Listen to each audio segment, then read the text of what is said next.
All right.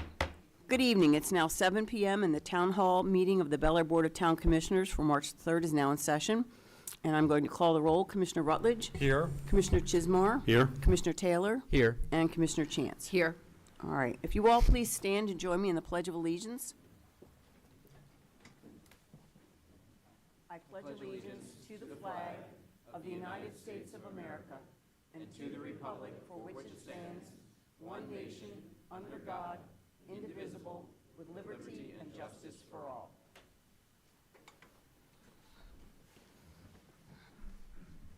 Thank you. First up is the approval of the agenda. May I have a motion? Yes, Madam Chair, I move that we approve the agenda for this evening's meeting at the Bel Air Town Hall of March the 3rd, 2023 at 7 p.m. Thank you, Commissioner Chance. Do I have a second? Second. Any discussion of this evening's agenda? All right. Mr. Krantz? Thank you, Madam Chair, for approval of tonight's agenda. March 3rd, 2025, Commissioner Rutledge, Aye. Commissioner Chismar, Aye. Commissioner Taylor, Aye. Commissioner Chance, Aye. and Chair Edding. Aye. Tonight's agenda is approved. Thank you. Something's wrong with this sound, huh? Test, test, test. Testing, That better? testing, testing. Is that, I'll speak a little Okay. closer into the mic. All right. Okay. That is important. Thank you. Next up is the approval of the minutes. Do I have a motion? Yes, Madam Chair. I move that the minutes of the Board of Commissioners meetings held on February 11, 2025 and February 18, 2025 be approved as submitted, including minutes for the following meetings. February 11, 2025, Commissioners' Work Session Meeting. February 11, 2025, Commissioners' Town Hall Open Meeting. February 18, 2025, Commissioners' Town Hall Closed Meeting. Thank you, Commissioner Rutledge. May I have a second? Second. Thank you, Commissioner Chance. Any discussion of the minutes? No. All right. Mr. Krantz? Oh, let me just, Madam Chair, just, Certainly. there was one item on the February 11, 2025 minutes on page 3, where it was reciting Laura's comments, and I think it says that she did want language, talking about the bicycle plan. I think the minutes say did want language that may detract from potential grants, and I think you had actually said you did not want language that would detract from potential grants. I'm sure you're right about that. So I'd like to add the word not, if I'm not putting words in Laura's mouth. All right. With that amendment, Mr. Krantz? Yes. This is the vote for the minutes for February 11th and February 18th. As amended, I'm sure that was unanimous. Yes. Commissioner Rutledge, Aye. Commissioner Chismar, Aye. Commissioner Taylor, Aye. Commissioner Chance, Aye. and Chair Edding. Aye. They are approved. Thank you. All right, first on our agenda is a presentation of a certificate of recognition for Dylan France, who is an employee of Sean Boland's Irish Pub for his life-saving efforts. If Dylan could come forward, and Mr. Moran? Is Mr. Raymond Schneider here too? He's the other boss, Madam Chair. That's where all the credit goes right here, guys. Good. Just want to make sure our microphone is on. All right. First of all, it is really a pleasure to meet you. I read all the stir on social media, and I was really terribly impressed that you had the presence of mind to jump in there and actually save a life. I mean, how many people get the opportunity to do that? And you've already done that in your young life. So congratulations, and we're so proud to have people like you working in our businesses, shopping here, living here, and thank heavens you were there when this happened. So for those of you that don't know the story behind this, on January the 15th during the evening hours, Harford County 911 received a report of a subject choking at Sean Boland's Irish Pub on Main Street in Bel Air. Members of the victim's family with whom he had been dining asked patrons for help. And within seconds, Sean Boland's employee and bartender, Dylan France, who's here with us this evening, made his way through the crowd. Mr. France applied the Heimlich maneuver, causing the object to become dislodged from the man's airway, and the victim quickly regained his ability to breathe. Without any fanfare, Mr. France went back to work. So whereas Mr. France's quick and decisive actions that evening are worthy of recognition, had he not intervened, the outcome could have been far, far worse, if not fatal. thus further underscoring the need for all citizens to learn CPR and other life-saving techniques that can be applied when time is of the essence. And whereas the town of Bel Air is privileged to have Dylan France as part of our community, he's a credit to his employer, Sean Bolins, the downtown business community, and the town of Bel Air, and we applaud him for his quick and decisive actions that evening. Now, therefore, the Bel Air Board of Town Commissioners does hereby recognize and thank Mr. France for his life-saving efforts. Congratulations. Very cool. So, we have to do a photo op.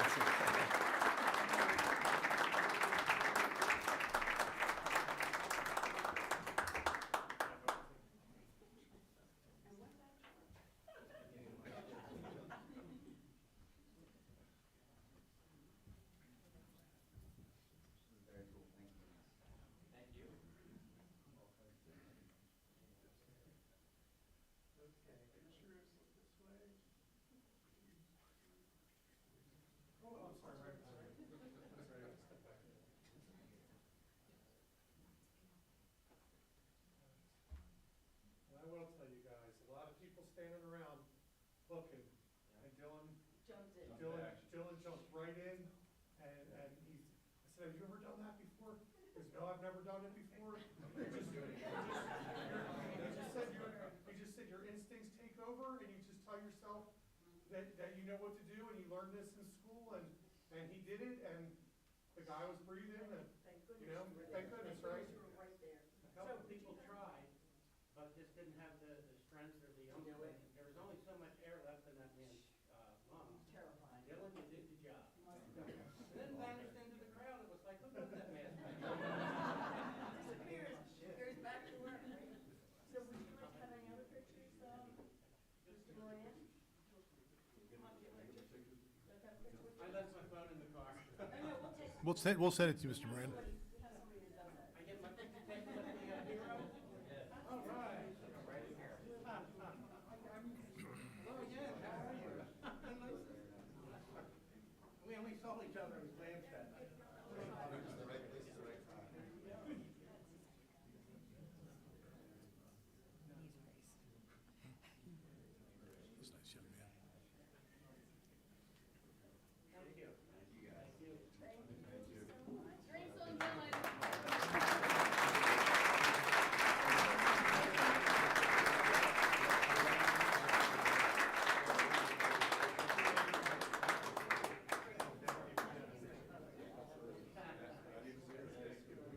Thank you.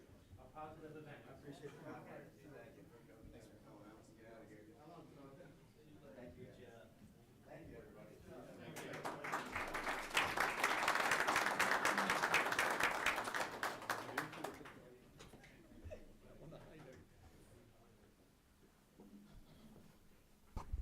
All right, on to the public hearings. Our first public hearing is on ordinance 839-25, an ordinance amending Article 7, 14, and permitted use tables of the development regulations as related to mixed-use centers in Chapter 165 of the Bel Air Town Code. I don't believe anyone signed up in advance for this one, did they, Mr. Krantz?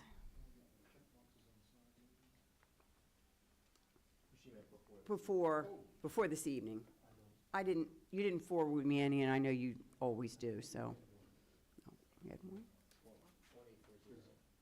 Is there anybody that didn't sign up or may have registered online? I know Mr. Sentman did register online, but you wanted to talk about 840.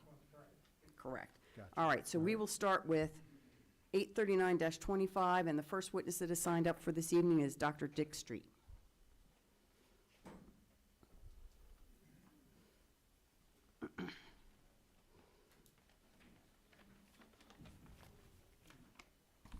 Mike, is that working? Yes, sir. My comments go for both ordinances. I only have to repeat this once, right? I checked both. You check both, but if you're satisfied with 3 minutes for both, that is Okay. certainly fine with me. And you do need to state your name and address for Yeah, the got it record. here. This is Dr. Dick Street, 840 Shucks Road, Bel Air, 21015. This is probably, I'm going to read this in the interest of time. It's probably the second or third time I've ever spoken publicly before the town board, but I find it important to do it tonight. My family has been in Harford County for over 300 years. I was born, raised, and lived in Harford County on the outskirts of Bel Air my entire life, except for college and my military service. I love Bel Air and I love Harford County. I remember when Main and Bond streets were two-way traffic, the streets were crowded with people walking, talking, shopping, eating, especially on Friday and Saturday nights. No, I don't live in the town and I can't vote. That's a topic for another time. But our family owns several commercial properties on Main Street. Several other people actually own more than we do. We are proud of what we have done in Bel Air to help make the best better. Retail tenants need people walking the streets and opening the doors to the businesses.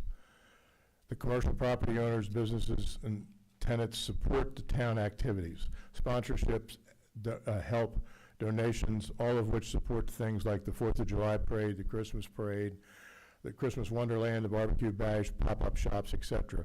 All these things bring people and money to downtown Bel Air. If the current proposed and probably more to come new ordinances, codes, laws, etc. are passed, the town of Bel Air will not be as vibrant a place as it should be. Some of us remember when the mall was built. Downtown Bel Air became a ghost town, but it gradually came back, but not to what it was before. The commercial property owners don't want this to happen again. The new standard on bond is an excellent example of revitalization. My guess is there will probably be similar things coming in the future, which is good for downtown Bel Air. I urge you all to allow some changes to come to downtown Bel Air. Vote no on the upcoming votes. Stop the craziness, the rumors, the falsehoods, the name calling. If you don't, downtown Bel Air will continue to be the geographical heart of Harford County, like it's advertised, but it will not be the heart of Harford County for retail, business, dining, arts, and entertainment. Spend your time on other things that are needed in downtown Bel Air. And for lots of reasons, for another conversation, downtown Bel Air will not ever become another Towson. Vote no. Thank you. Thank you, Dr. Street. Next on the list is Mr. Bill Kelly. If I may defer for a while, because what I'm saying may be said by somebody else. Okay, certainly. And probably better. Mr. Chris Street.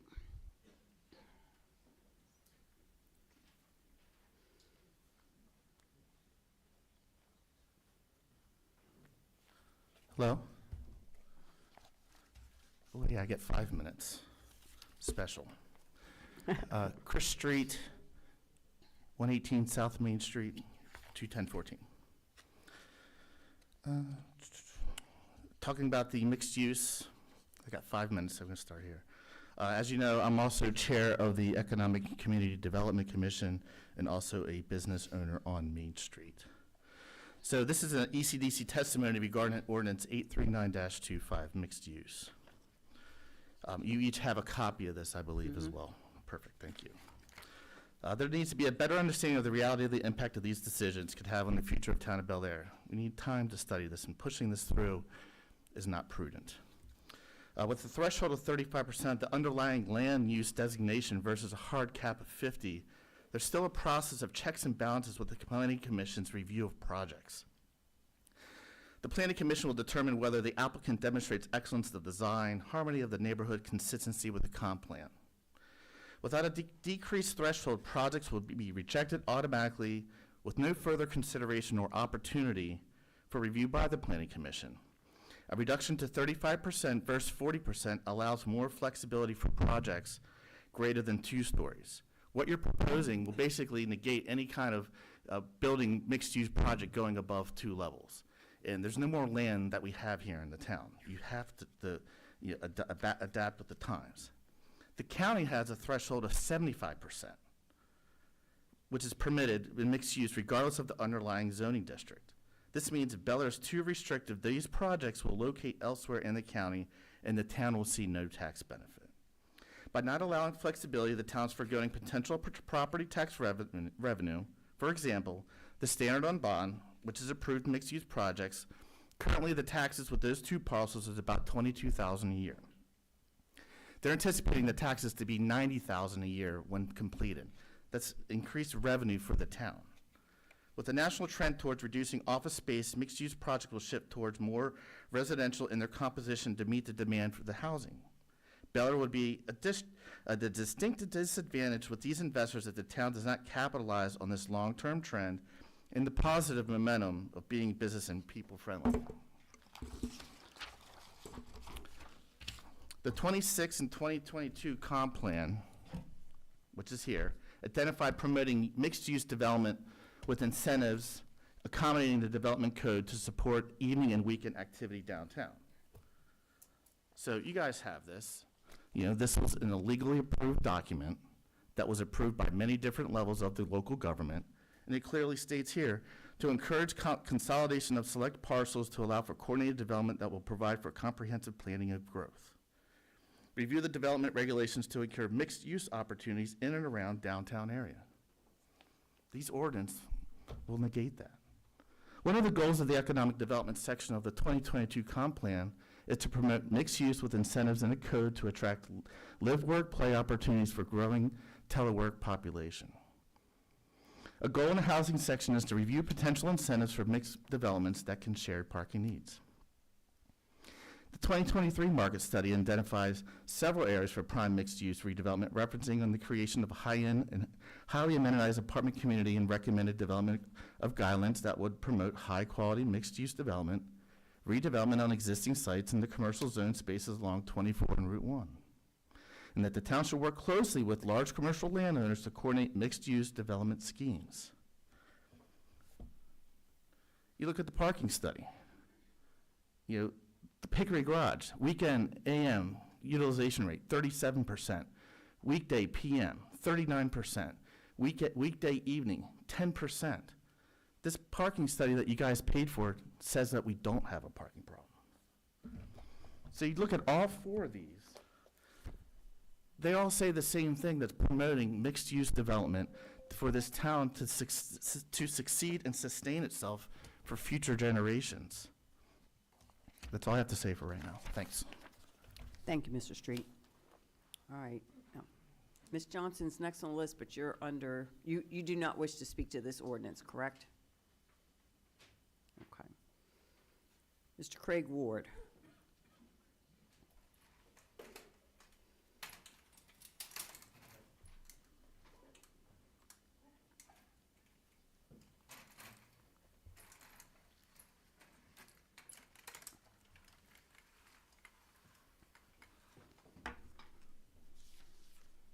Hello.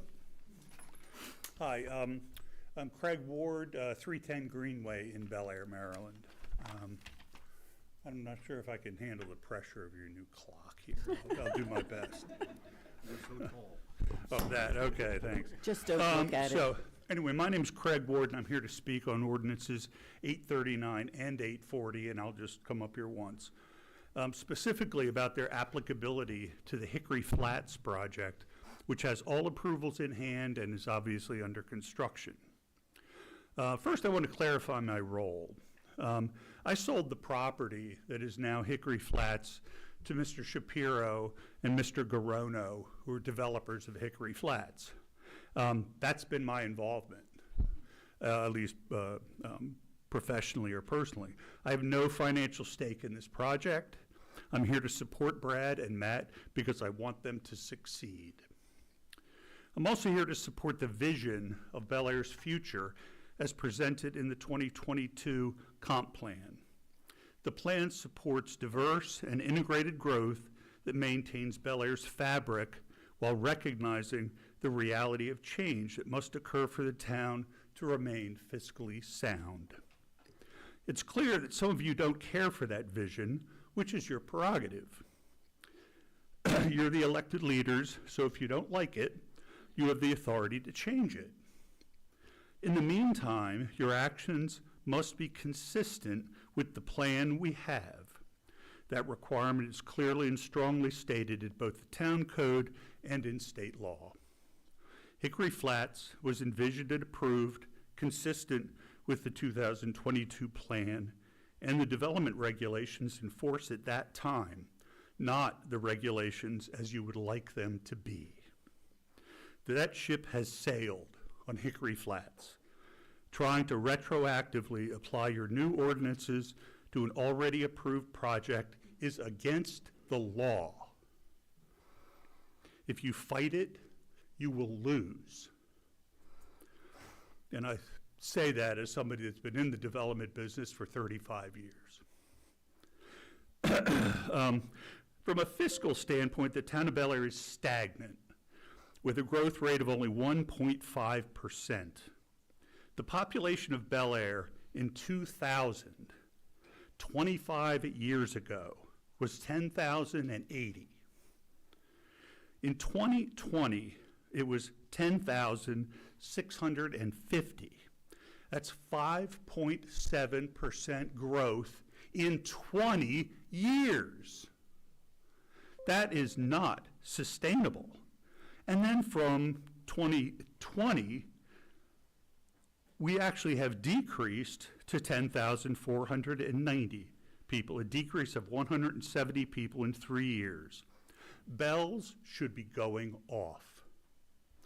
These are bad, bad numbers for the financial well-being of the town, and I hope that fixing this would be your top priority, and accepting tax increases when they're in front of you should be one of your priorities. So I have more, but you're going to kick me out.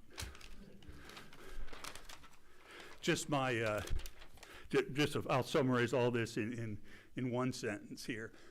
Also, there's been a parking issue that seems to have come up, and you and the county are going to have to work out whatever you have to work out. But the developers of Hickory Flats have relied on the town, have relied on that lease to move forward with this project. And if all of a sudden the town can't fulfill its obligations, that's going to be a problem. It's going to be an expensive problem for the town. And on top of that, we have 1,000 extra parking spaces in downtown that aren't being used. And your parking study that Chris mentioned said use this resource to incentivize downtown development and mixed use. Thank you. Thank you, Mr. Ward. Next, we have Ms. Peg Lucas.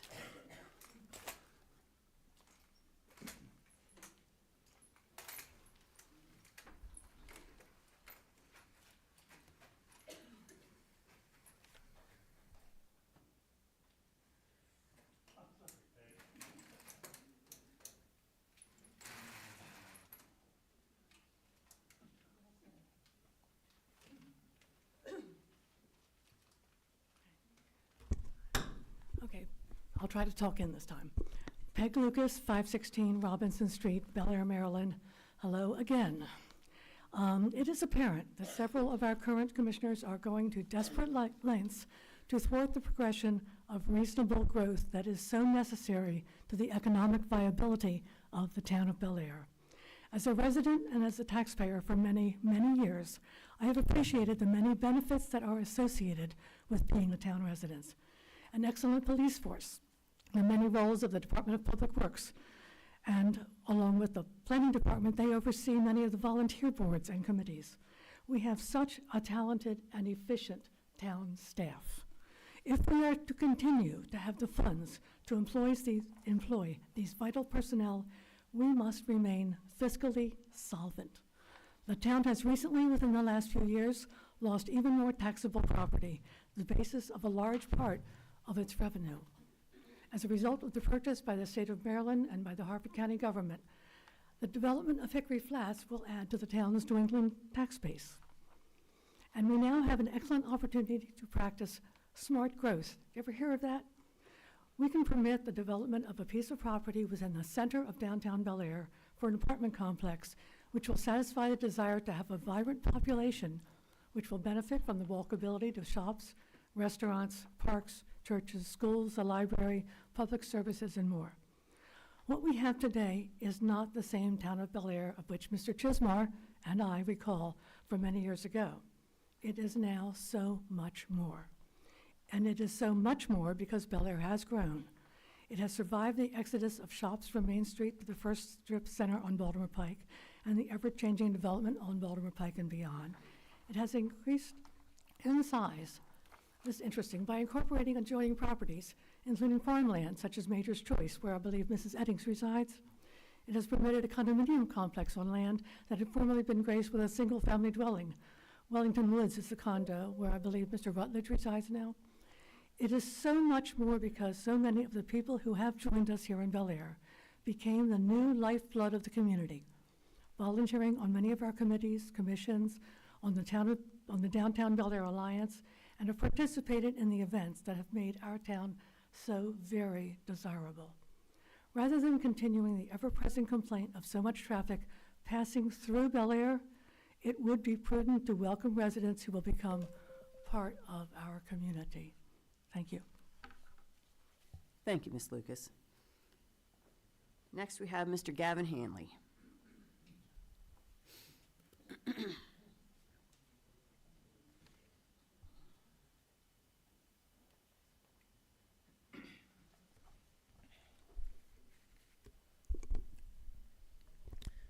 Good evening, Board. Gavin Hanley, 608 Squire Lane, Bel Air. Given the current market demand is heavily residential, it would make sense to allow mixed-use residential to take up the majority underlying land use. But I think it's also important to consider that Bel Air and the surrounding areas' infrastructure and services are heavily stretched thin right now, most notably traffic, schools, and a single hospital to support the entire county. So is now the right time to be allowing land that is not designated to be residential to become majority residential through mixed use? I do not believe so. I believe the overwhelming majority of mixed use projects should maintain the underlying designated land use to maintain a balance in the town. As we have seen recently, developers are going to try and maximize the number of residential units to meet the market demand, and who could blame them? What I believe could end up happening is that developers could create a mixed-use project that is focused mainly on the residential portion, and the commercial aspect becomes an afterthought, and you end up with a project that doesn't make much sense. Therefore, allowing mixed-use residential to go beyond 50% acknowledges the market demand and growth of our town. However, it undermines the designated land use and fails to consider quality of life for existing citizenry, sustainability, and infrastructure. For those reasons, I support the 50% threshold with special exceptions kept at 40%. Thank you. Thank you, Mr. Hanley. And we have Mr. John Kane. All right. In that case, we will move on to ordinance 840-25, and I would call Mr. Greg Sentman, who had signed up last week online. Greg Sentman, 419 Giles Street, Bel Air. Mr. Chismar, Mr. Taylor, and Mr. Rutledge ran last year on a platform of responsible building. So you've roughly had 13 months to work in. I would imagine, you know, we kind of would like a better report card about working for the interest of the town, you know, the town residents. I keep hearing the word physical and, you know, responsibility and things like that, but after doing research, since 2018 to 2023, we have done a 193% increase in salary, going from $4.7 to $8.3 million in payroll for the town of Bel Air with just the addition of 8 employees. Mr. Sentman, we are taking public comment at this point Well, on this ordinance does. 840. Okay. So I feel that putting the monstrosities, you know, we talk about small town of Bel Air. We talk about, you know, walking down Main Street. We talk about this and parking and things like that. I have people who park 3/4 of a mile away for events that go on in Rockfield. I deal with Rockfield every day. My quality of life will be affected by this over here. The EMS system, which is already stretched thin within Harford County, the fire department, which is volunteer, also stretched thin. Have we done any impact studies, or do we have an impact study? If everybody's so sure of this project, why haven't these impact studies been released to the public to see? And have they been completed at all? So basically, you know, we keep talking about collecting money from taxpayer and tax base and money and money and money. The hole's been dug. You need to figure out some other way in order to pay for it. Thank you, Mr. Sentman. Dr. Street, you had spoken on both during your 3 minutes, correct? Yes. Mr. Kelly, are you interested in doing any cleanup at this time? Yes. And if you could limit your comments to 840-25, which is the density ordinance. Good evening, folks. Bill Kelly, 582 Ridgewood Road, Bel Air, 21014. As I suspected, most of my thoughts and the few comments I have on my one sheet of paper, which I'm sure you'll be glad to hear that, have been spoken before. And I've spoken here before, too. And my feelings haven't changed a whole lot, hadn't changed at all. Basically, I just have a couple comments for tonight. And I might say I'm speaking on behalf of myself and also as a member of the Economic and Community Development Commission. And those 4 words are important: economic and community development. So it's a pretty, we don't have any powers, but we can make recommendations. To me, it seems it's a bad policy for the town to approve a development project, which they have, the Hickory project, and with this approval in hand, entice a lender to make a loan used to fund this project. So with that in mind, consider this. It may be actually impossible to unwind that, not for the town, but for the business people that have put themselves on the line for this project, and they moved ahead upon, and I believe the lender lent because it was approved at the town level, the project. So I don't know how you can rip that back from what has already been passed. Now, it was the administration before, the one that I'm looking at right now, but nonetheless, it was done by the town of Bel Air commissioners. The consequences of now rescinding this approval presents problems to both the town and the developer. That is, the town may have legal implications, i.e., acting in bad faith and breaking an agreement that was relied upon to do exactly what I just mentioned. Bad policy, bad policy. You know, you set policy, you act, you make decisions based on policy, and people react and move forward on those policies. And to rip that back, as I just mentioned a moment ago, irrespective of what your feelings are about this project, to rip that back as a business person, and I was for 30 years, it's almost unconscionable to think about the consequences that could be suffered because of this. As I've said before, and I've said it 2 or 3 times, the town's revenue flow must at least keep pace with its expenditure base. If not, the services will be reduced. And yes, it's money. It is money we're talking about here. I'm a taxpayer in this town. I live here. Our business is here. The services will be reduced, or the real estate taxes will have to be increased. Otherwise, our town will slowly but surely begin a demise that once started will be difficult to stop. Thank you, Mr. Kelly. I don't think any of us want that. Thank you, Mr. Kelly. Sure. All right, Mr. Chris Street.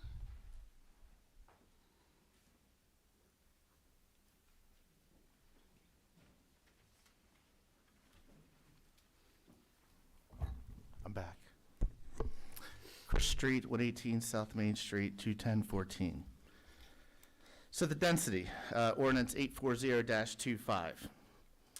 Another one that just needs to really be scrutinized and looked at or just gone away altogether. Speaking on behalf of ECDC, we all met and unanimously talked about these points as well as the last ordinance as well. As Bill said, town needs revenue coming in so we can fund services for our residents and maintain infrastructure. As costs continue to escalate, the town's expenses continue to rise, and unless we bring in more revenue, taxes will need to be raised or service will be cut, which is not what we want. You got to take, the county bought the M&T Bank building and the parking lot behind it. You got the state that bought all the land around the Target across from that, they're trying to do the courts. Between all those property, you're probably looking at close to $300,000 in property taxes that the town's not going to see ever again because they're exempt. Where are you going to make up for that? The state of Maryland has a housing shortage of 100,000 units. 21% of our population is over 65%, according to the U.S. Census. Bel Air demographics support the 55 and up residents, empty nesters, residents downsizing, and who want to live in a walkable, vibrant setting. In addition, we want to continue to thrive. We need to create opportunities for young people who grew up here but also want to stay instead of moving down to Baltimore or elsewhere. The Bel Air Academy is a project that's experienced great success in pre-leasing of all the residential units. I was actually the broker for that, and we had every unit leased before they had a final UNO. It shows you that people want to be in downtown Bel Air. Employers also look at the local labor force when they decide on their location. The town's primarily built on these opportunities that we have infill development and require us to make efficient use of space. Our opportunity to keep taxes consistent and service intact by allowing controlled growth. We need to adapt and reuse the land that we have available.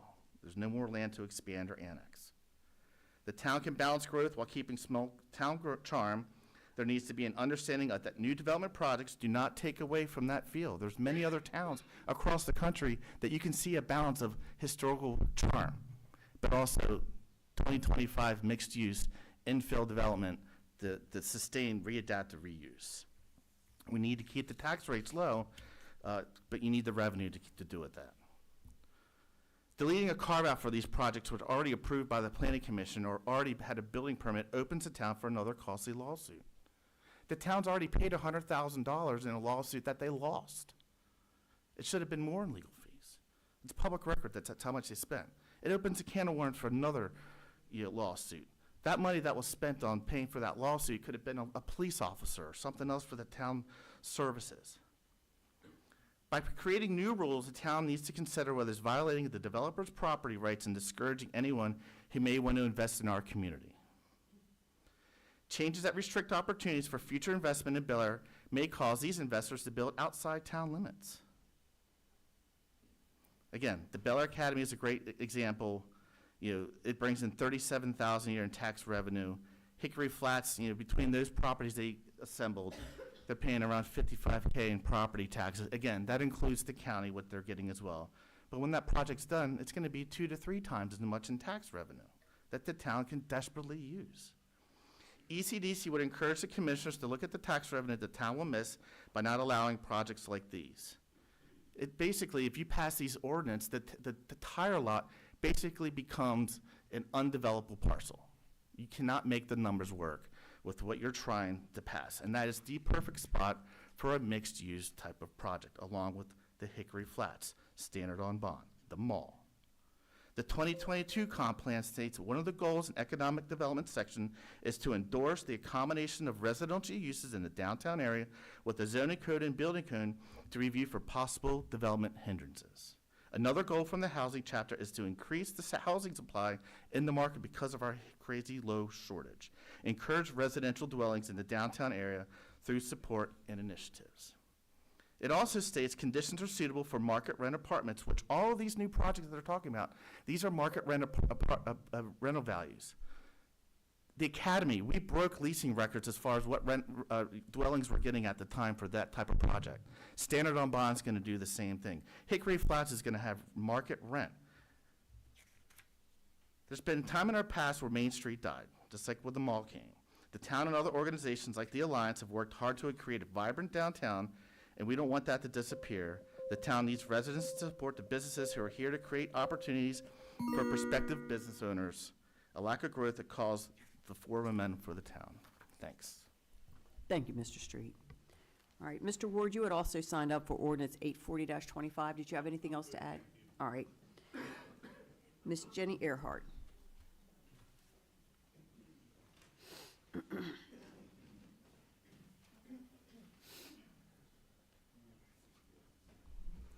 Good evening. My name is Jenny Earhart, 5 North Main Street, Bel Air 21014. I'm the Executive Director of the Bel Air Downtown Alliance, the Main Street Managers for Downtown Bel Air. For those of you here tonight and watching remotely who might not know who we are, our mission is to mobilize stakeholders to invest in Bel Air's neighborhoods, economy, and quality of life.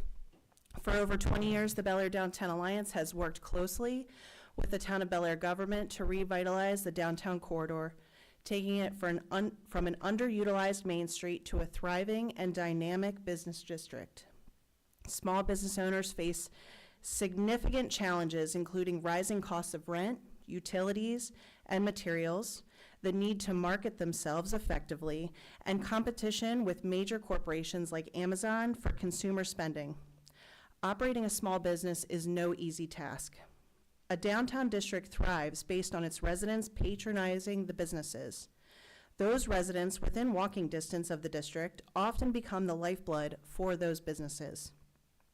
Residential projects like the Bel Air Academy, the Standard on Bond, and Hickory Flats not only provide housing for young professionals, growing families, and empty nesters, they facilitate a symbiotic relationship between these residents and the small businesses in downtown. On behalf of the Bel Air Downtown Alliance, I must express my concern for the proposed changes to Ordinance 840-25, which could make it far more difficult for downtown Bel Air to thrive. Bel Air can remain charming and vibrant without hindering needed growth, improvement, and the synergy required to keep Bel Air a place that people want to live, work, and play. Without consistent forward momentum, even incremental, the downtown corridor risks stagnation and decline. The business community, though diverse in its industries, remain closely connected. If Bel Air develops a reputation for altering regulations unpredictably, it could deter businesses from opening, operating, or expanding, ultimately hindering economic growth within the town. I strongly encourage the town board to reconsider this ordinance change and carefully evaluate its potential unintended consequences. The impact on our small businesses, Main Street, and the future of our community warrants thorough contemplation of all possible effects before moving forward. Thank you for your time and consideration. Thank you, Ms. Earhart. Ms. Lucas, you had also signed up for this ordinance. Did you have anything you wanted to add to your comments?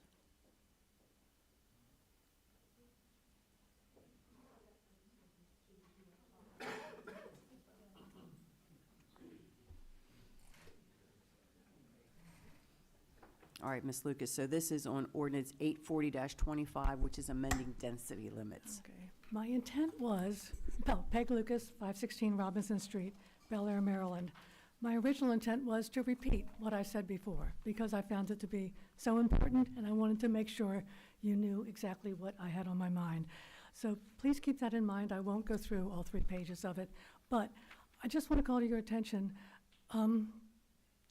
everything that has been said positively so far. The business community has spoken. They've spoken very well. They've given far more detail than I could have. Jenny spoke so well for the Bel Air Downtown Alliance. I've been a part of that for as long as it's been in effect. I've been a very small part of it. I've seen how it has affected the town of Bel Air and how things have benefited by the volunteers that work with the Downtown Alliance and by the good relationship between the town board, the town, and the Downtown Alliance. It has all been good. I've heard complaints about parking. I've lived in Bel Air. I've lived just a mile directly from here. And I drive into Bel Air. I walk into Bel Air. When I drive into Bel Air, I can't recall the last time that I couldn't find a parking place. And this is all times of the day, morning, noon, night, sometimes, although I try to avoid it during rush hour. That's something too. You can avoid a lot of the traffic if you plan your time. But that's another subject. I do want to repeat the one part about smart growth. You've heard things about a needed population. We want to have our young people come back to Bel Air. There's no place for them to buy because the housing market just isn't. But we have an excellent opportunity to practice smart growth by permitting the development of a piece of property, specifically Hickory Flats, within the center of downtown Bel Air, for for an apartment complex which will satisfy the desire to have a vibrant population, which will benefit from the walkability to shops, restaurants, parks, churches, schools, the library, public services, and more, and be the lifeblood of our business community. Please, use common sense. Think about the comprehensive plan, the development regulations that were in place. You have a community that has the potential for growth, the right kind of growth. Please, vote no on these two. There were valid points in some very small points within those ordinances that have been promoted. But as they stand, I hope not. Thank you. Thank you, Ms. Lucas. Mr. Gavin Hanley.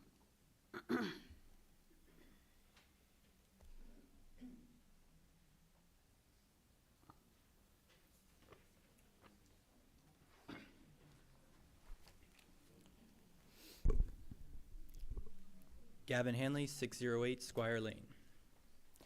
I would like to begin by commending Commissioner Chismar and Mayor Edding for taking initiative on this ordinance back on December 16th of last year and being willing to adapt from the standard operating procedure and being open to making amendments in order to act swiftly on behalf of the best interests of the citizens of Bel Air. One of the arguments for originally tabling this ordinance was that the Planning Commission had not yet given feedback. Commissioner Rutledge, you made sure that was on the record. I would like to add to the record that the Planning Commission is the same body that approved the Hickory Flats project, deeming it acceptable to have 50% of the parking requirement met in an off-site public parking garage, 190 feet away, with a DC-inspired architecture that does not maintain the character or enhance the appearance of our town. The Planning Commission has proven they do not always represent the interests of the majority of town citizens, and the fact that some board members felt they needed to hear from the Planning Commission before introducing an ordinance that the majority of citizens support does not sit right with many people. Regarding the carve-out amendment, I'm surprised there has been as much deliberation as there has been. Following the 2023 town election, the citizens of Bel Air made it very clear that they do not support high-density housing projects like Hickory Flats. This decision should be a no-brainer for the newly elected board members. The Hickory Flats project should have never been allowed to make it this far given the parking situation. On August 7, 2023, Ordinance 813-23 became effective, which removed the requirement for a minimum of 1 parking spot per dwelling unit to be provided on-site in the B2A district. 1 week later, on August 15, 2023, a parking agreement between the town and Hickory Flats was signed, allowing Hickory Flats to meet their parking requirement utilizing an off-site public parking garage. How convenient for Hickory Flats. I've lived in English Country Manor for the past 4 years now and have experienced issues that can arise from a lack of parking. You end up with people parking in front of dumpsters and in front of, there's garages there that people park in front of, fire hydrants, all kinds of things. You know, it can become mayhem on weekends when there's a lot of people there. So I think parking is very important, especially for people that are used to having a nice driveway to pull into. For people that live in apartments, it is important to be able to pull into a spot that's close to your residence. So after Ordinance 840-25 is successfully enacted, with no carve-out amendments, I encourage the board to introduce legislation to reinstate on-site parking requirements. Thank you. Thank you, Mr. Hanley. Mr. John Kane, last call.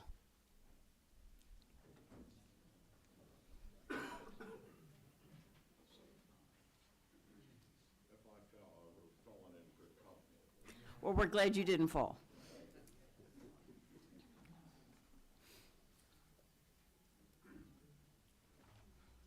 My name is John Kane. I live at 220 East Broadway, Bel Air, 21014. I just have a few comments. I think the town should not penalize the developers, but I think the town needs to consider the overall impact of what these developments are going to do and the ones that are in process but have not been approved. The traffic study that's been noted by various people, I think we found to be defective because it was done around the time after the COVID situation occurred for the entire country. And the result is that there were lots of parking spaces in Bel Air because nobody was going out. You have to look at the date of the traffic study to confirm this, but I recall this from earlier hearings about the parking situation. I think the fact that you really can't allow future development by allowing people to utilize our public facilities. Now, I think there's a possibility there may be a new parking area available simply because the district court is going to move, and possibly that site where that parking lot is currently could become a garage. How that's paid for, I think the state should help you with that. The other thing is there's been allusion to the population growth or the lack of population growth. And I don't necessarily know that having more people in town is more beneficial than not. I think having more businesses in town that provide revenue and provide some employment for people, but having more people in the town of Bel Air may not necessarily translate into better economics. Thank you very much. Thank you, Mr. Kane. All right, just to do cleanup, is there anyone who did not sign up who has now been inspired and would like to address the board on ordinance 840-25 or 839-25? Fran? Okay.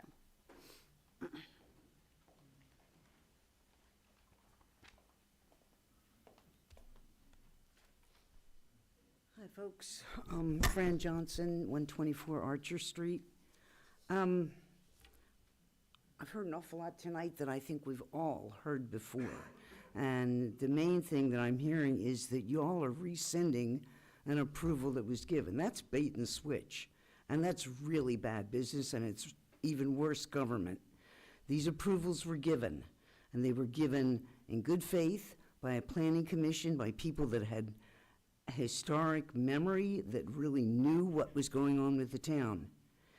As far as arguing about taking back an approval that's already been given, like I say, it's bad business and it's really bad government.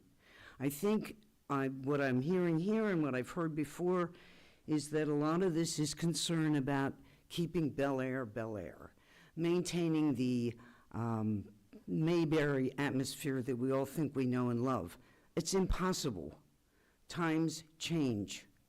You all ran on a platform of no apartments, and you did that very effectively. You blanketed the area with signs and with volunteers going out and talking to people. I had 3 people come at different times during your campaigns coming to my house and telling me that we don't need any more apartments. Well, we do need apartments. We do need housing. The trade-off for not approving this kind of density and these kind of developments, are you all going to raise taxes? Because if you don't, you're going to have to cut services. One of the things that people say they love about Bel Air is the services. Our trash is picked up, our streets are swept. And when my trash is picked up, the public works guys put my trash can back inside my fence, and that makes me feel really warm and fuzzy.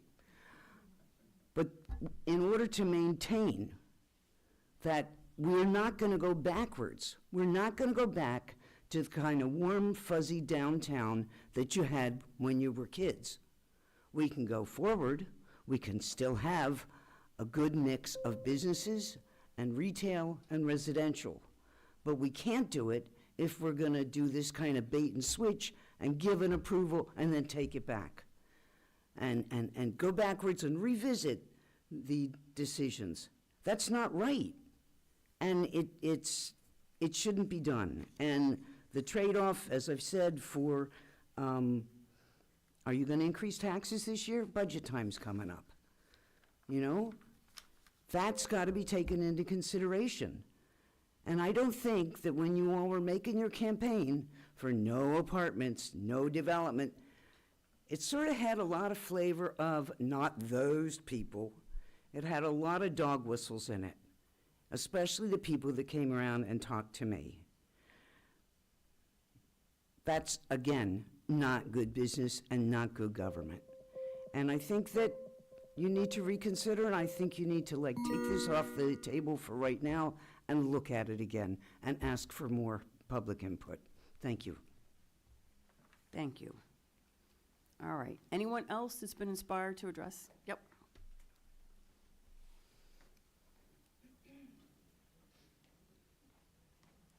Hello, good evening. Amy Shimoleski, 414 Giles Street. I just have a couple questions. They're mainly for the people here. How many people here are residents, live in the town of Bel Air, own a home, rent in the town of Bel Air? Now your hands down. How many employees, not commissioners, because I know you're required to, live in the town of Bel Air? Thank you. How many business owners are here? Business owners do not live in the town of Bel Air. Raise your hands. Please raise them high, because everyone here needs to see them. All right, well, people aren't raising their hands, so my point is void. Sorry. Thank you, Ms. Shimolewski. Anyone else that wishes to address the board on these two pieces of legislation? Hello, Joe Thompson. I live at 402 North Hickory Avenue. I'm a business owner. And I understand that a lot of people are upset. I hear this all the time, and I think people don't understand how difficult it is to do a project. And, you know, I think if we worked with the people wanting to do these projects, you wouldn't get 87 units. You know why you get 87 units? Because they've got money invested. You beat on them for 3 years trying to get permits. Stormwater management costs a fortune.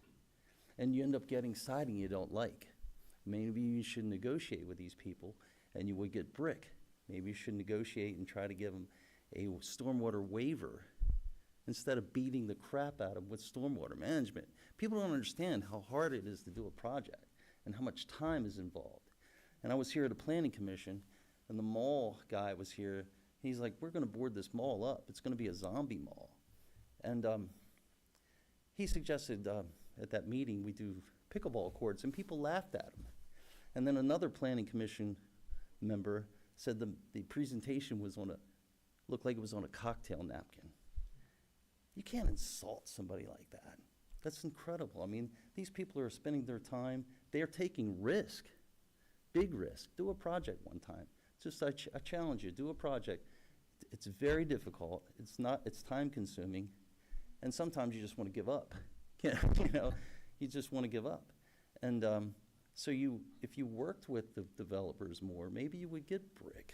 Maybe you would get better construction. I mean, somebody mentioned a project near the mall. I know that project. It's faulty construction all through that project. We don't want that. We want some sound, maybe some better construction. I do agree if we're going to build these things, build them right. And then another meeting you guys mentioned trying to limit development to or buildings to 3 levels. We just eliminated an elevator cost. The maintenance alone on an elevator, people don't realize you got to maintain those things yearly, and you got to have a contract to maintain them. If it's a public elevator.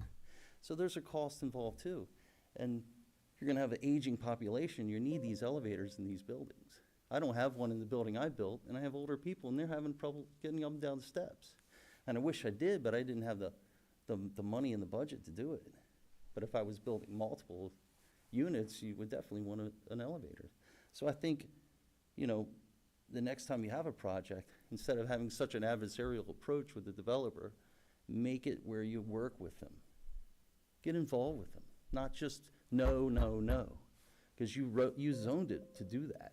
That's why he bought it. That's why he paid $1 million for it. That's a lot of money on the line. You know, so you also took away the rights of the guy that's selling it. He wants to sell it for all he can get for it.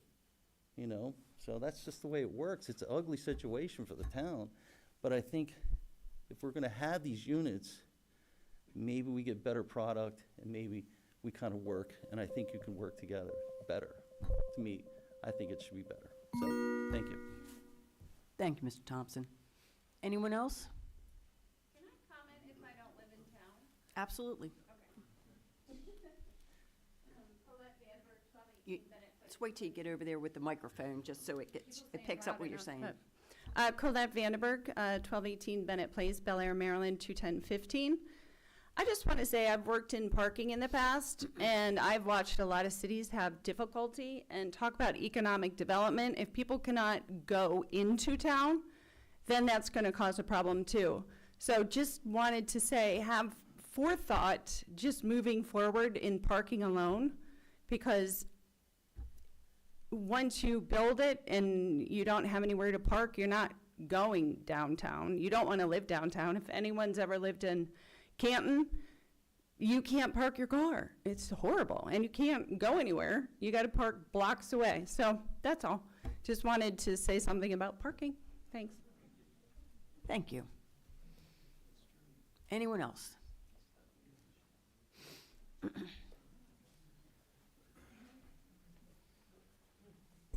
Adam Dean, 122 East Gordon Street.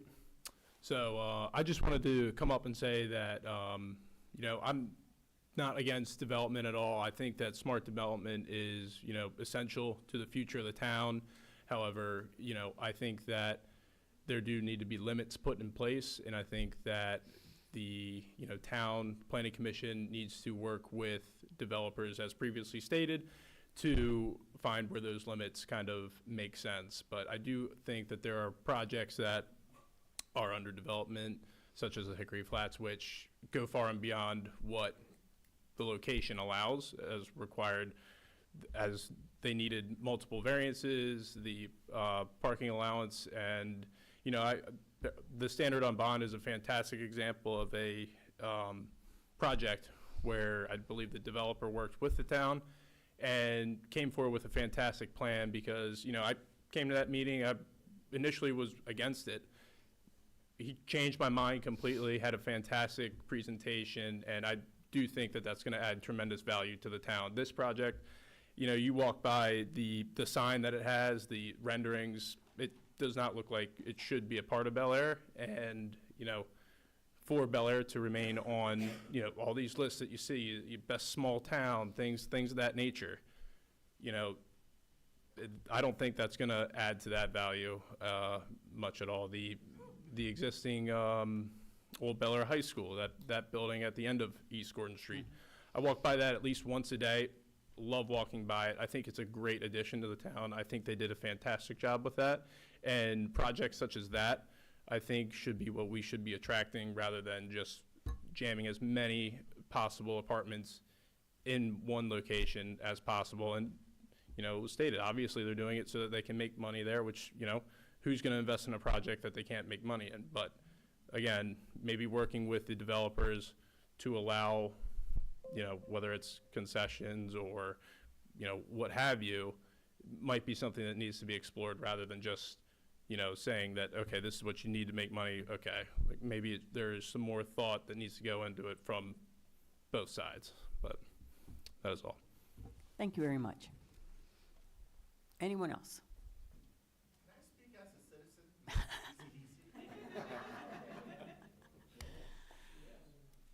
I'm going to let you speak as a citizen, Mr. Street. Quick, I'm just stating factual information here. Okay. Chris Street, 118 South Main Street. John Kane, I respect you very much, but your statements were somewhat inaccurate.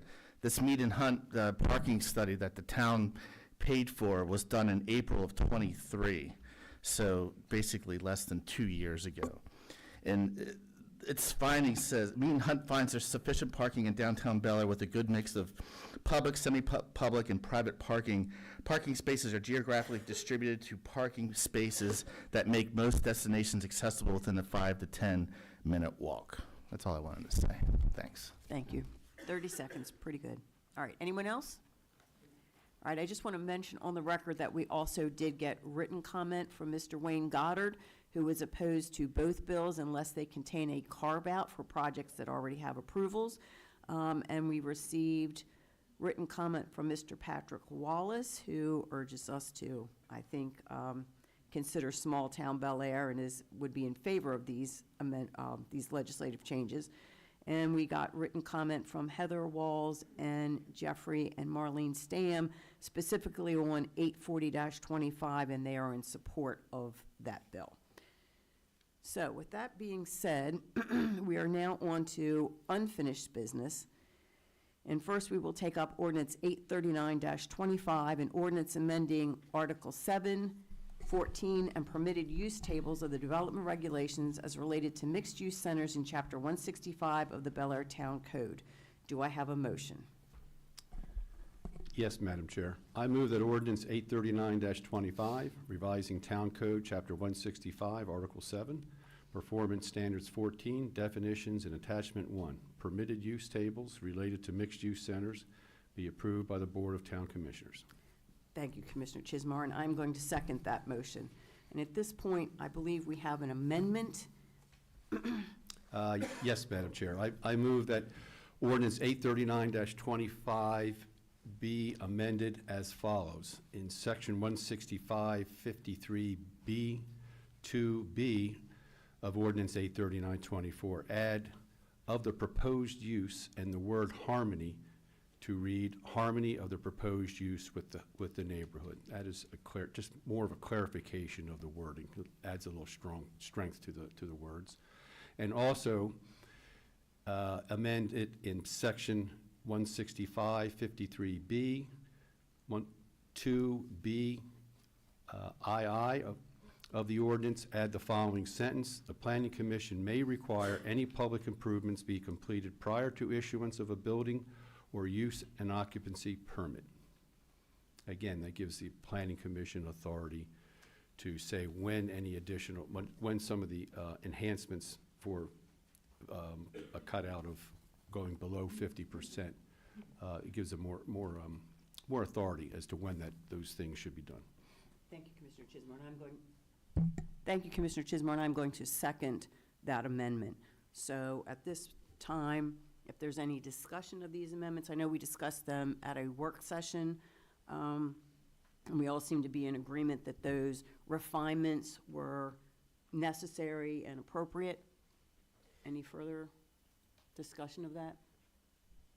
No, I think those came from the Director of Planning, and those were good catches about fixing vagaries in the language that gives the Planning Commission more guidance and more authority to carry these ordinances out in the future. So I think these are good changes. All right.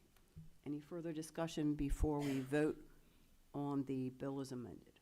No, just the amendment. On the amendment, sorry, on the amendments to the bill. All right.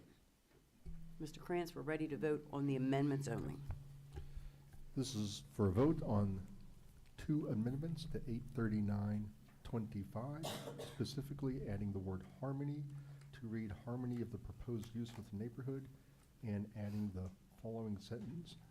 The Planning Commission may require any public improvements be completed prior to issuance of a building or use and occupancy permit. Commissioner Rutledge? Aye. Commissioner Chismar? Aye. Commissioner Taylor? Aye. Commissioner Chance? Aye. And Chair Edding. Aye. Those amendments are approved. All right. Are there any further motions to amend the bill? Yes, Madam Chair. I move that ordinance 839-25 be revised or be amended as follows. In section 165-53B, 2B of the ordinance, change the reference from 35% to 40% regarding the underlying comprehensive plan land use designation. Thank you, Commissioner Chismar, and I will second that motion. Any discussion of this amendment? So I think for this issue, the question really comes down to the feasibility of mixed-use projects at a 40% threshold, at a 35% threshold, and when we consider the 10,000 square foot footprint of the project. So for the benefit of those in the audience that are watching, this ordinance would only apply to mixed-use centers with a footprint greater than, or with a total space greater than 10,000 square feet.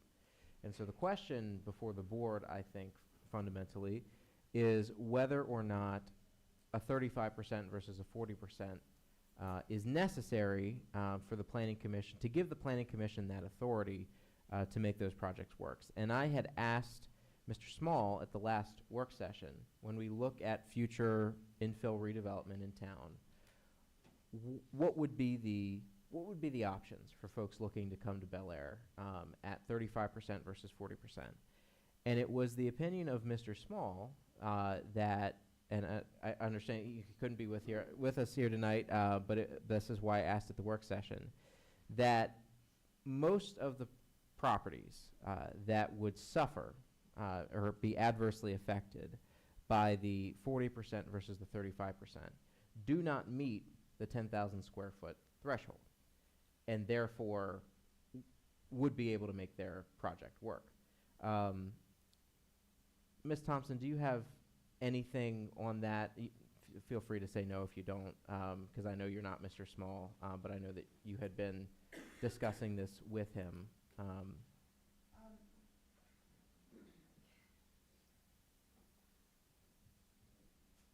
My recollection of Mr. Small's comments had to do with mainly Main Street, where we have the retail on the bottom and the apartments on the top, as to whether or not that was mixed use. Technically, it is mixed use, except for the fact that it falls under the 10,000 square feet. So whether or not it's 35 or 40%, that would kind of go to that amount, because that number would be a little skewed based on that. That was my recollection from our discussions.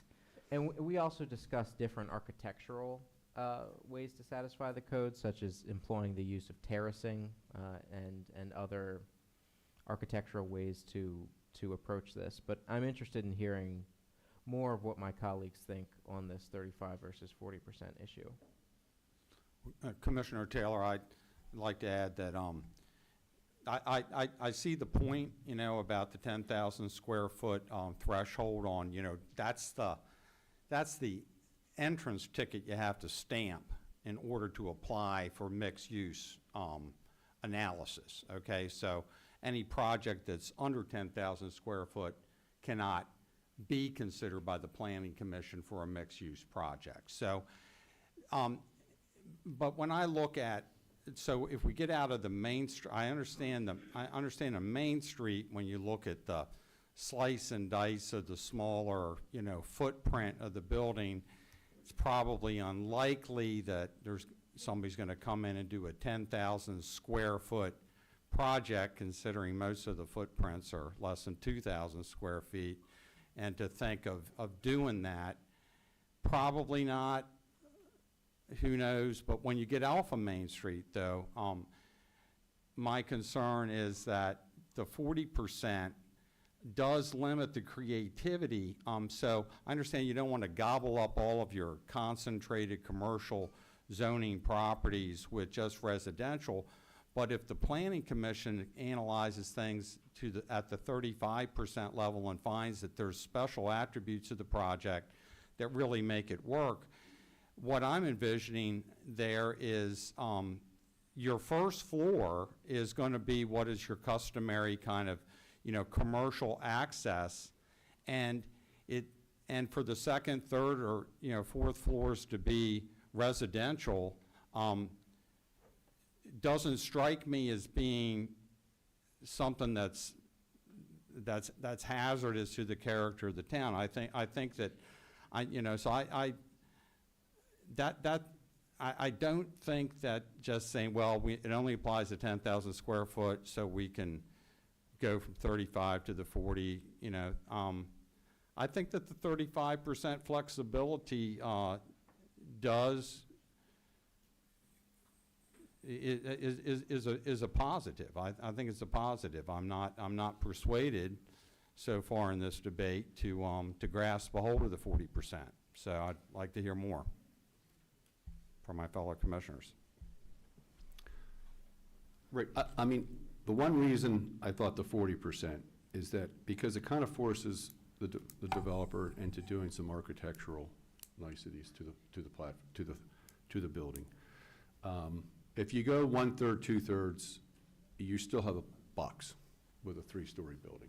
And when you go 4 stories, it's forcing them to do some terracing, to do some imaginative architectural designs that would be more amenable. And again, like you said, I don't want to sell out all the business properties for residential use. And in the B2 district, which is mainly Main Street, this really wouldn't affect anything pretty much on Main Street, because they wouldn't meet that 10,000 square foot threshold. Okay, so this ratio of 50-40 or 50-50 or 60-40 wouldn't really impact most businesses on Main Street. So I think that to try to keep as much of our business property business, I think the 40% is a good number given that the developer comes in with some excellence of design things and some treats for the town. It's a fair point to note that what we're really discussing here is tied to the underlying land use designation of the property.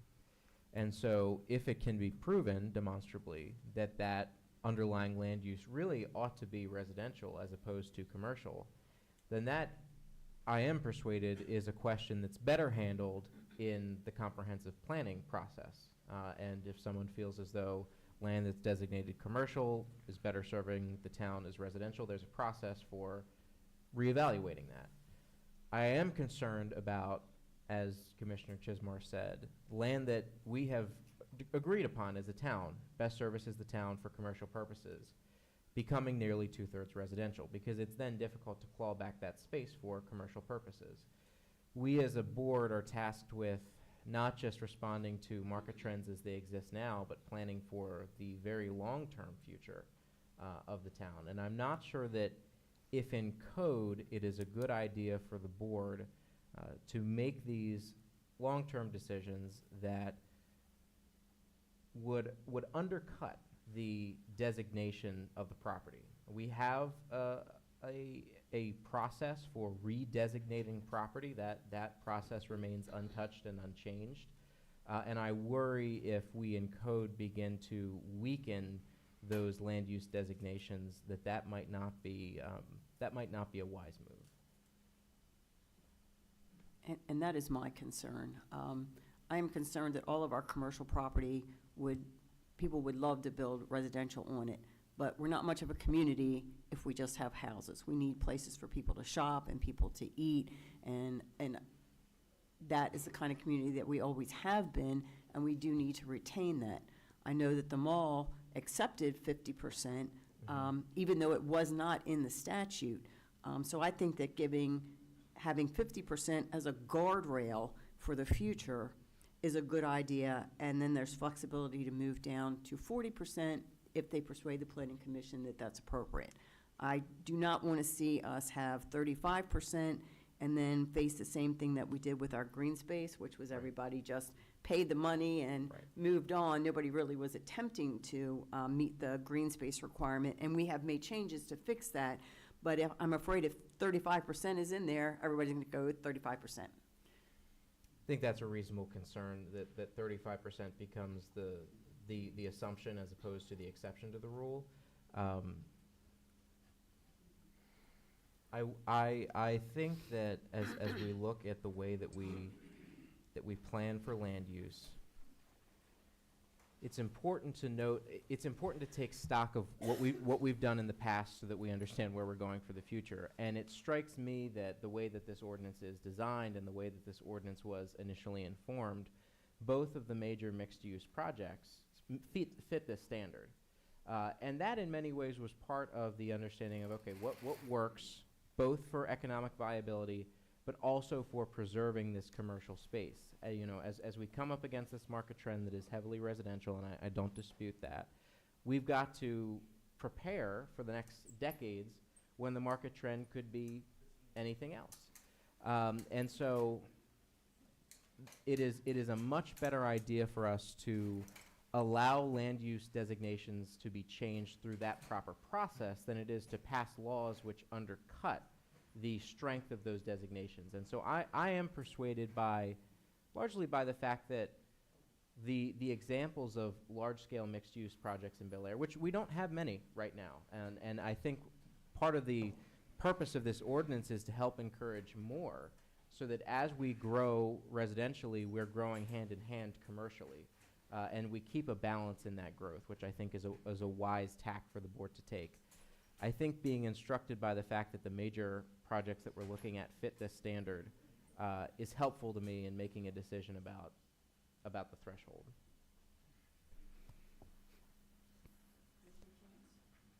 Mr. Taylor, can I add a couple of things just to kind of piggyback off what you said to help you guys make a decision? With respect to the Hartford Mall project, that was the discretion of the Planning Commission. Mr. Coates, who is on the planning commission for years, was made it very, very clear that his position is that he did not want to undermine the comprehensive plan and turn the Harford Mall, quote unquote, into a sea of apartments. His words, not mine. The Harford Mall did agree to accept that 50% criteria to maintain the 50% commercial at all times. That ordinance specifically with respect to mixed use would not impact the two mixed projects that are currently pending right now, which is Harford Mall and Standard on Bond, which is clearly vested. I mean, they're well underway. Done a great job, really moved fast. So I just wanted to point those two factors out, just a sort of background for especially Harford Mall, which is such an important project and huge for the town. So. But this ordinance would never have affected Hickory Flat, not Hickory Flat, but Standard on Bond, even if they weren't vested. That is correct. This has no, right. That's correct. It's always better, obviously, when the developer is undergone as swiftly as Mr. Goddard has with Standard on Right. Bond, takes it off the table. Right, but this, yeah, this would have never impacted him. Correct. Commissioner Chance? I just happen to agree with Commissioner Rutledge, and trying to make that decision about 40, 35 is difficult at best. And one of my biggest concerns is that we take away the ability of the Planning Commission here in a number of different ways that I don't want to see happen. And so I wish I could come up with the best answer here, but I think we're all struggling with which is the best thing. My heart right at the moment says 35. Fair enough. Any further discussion on this amendment? All right. Mr. Krantz, we are now voting on this second amendment to the bill. Thank you, Madam Chair. This is for a vote on amendment to 83925, amending the ordinance from 35 to 40% for the land use designation. Commissioner Rutledge? Nay. Commissioner Chismar? Aye. Commissioner Taylor? Aye. Commissioner Chance? Nay. Chair Edding. Aye. The motion passes. All right. And now we are going to vote on the bill as amended. Before we do, But before we do, I just wanted to comment on the bill, both as a whole, but also on the hearing. I wanted to, and I will probably repeat this a few more times, I want to thank everybody for coming out and making their voices heard. This is local government in action. This is democracy in action.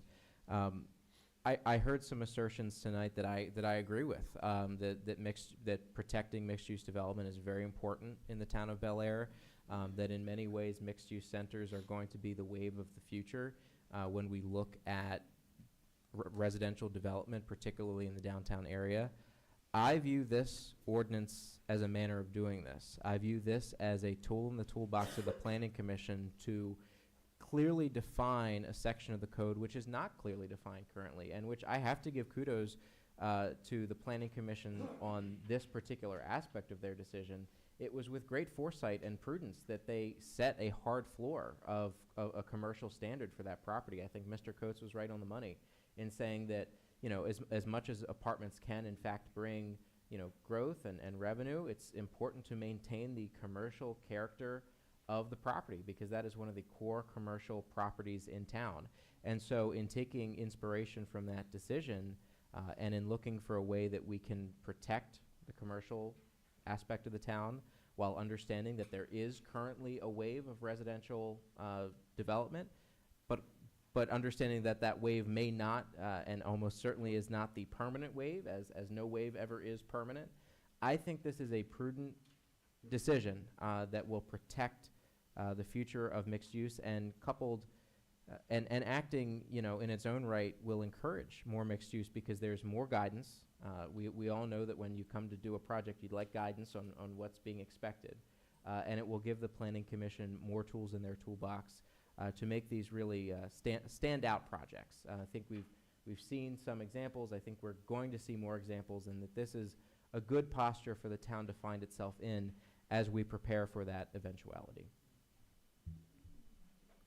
Thank you, Commissioner Taylor. Anyone else have anything to say?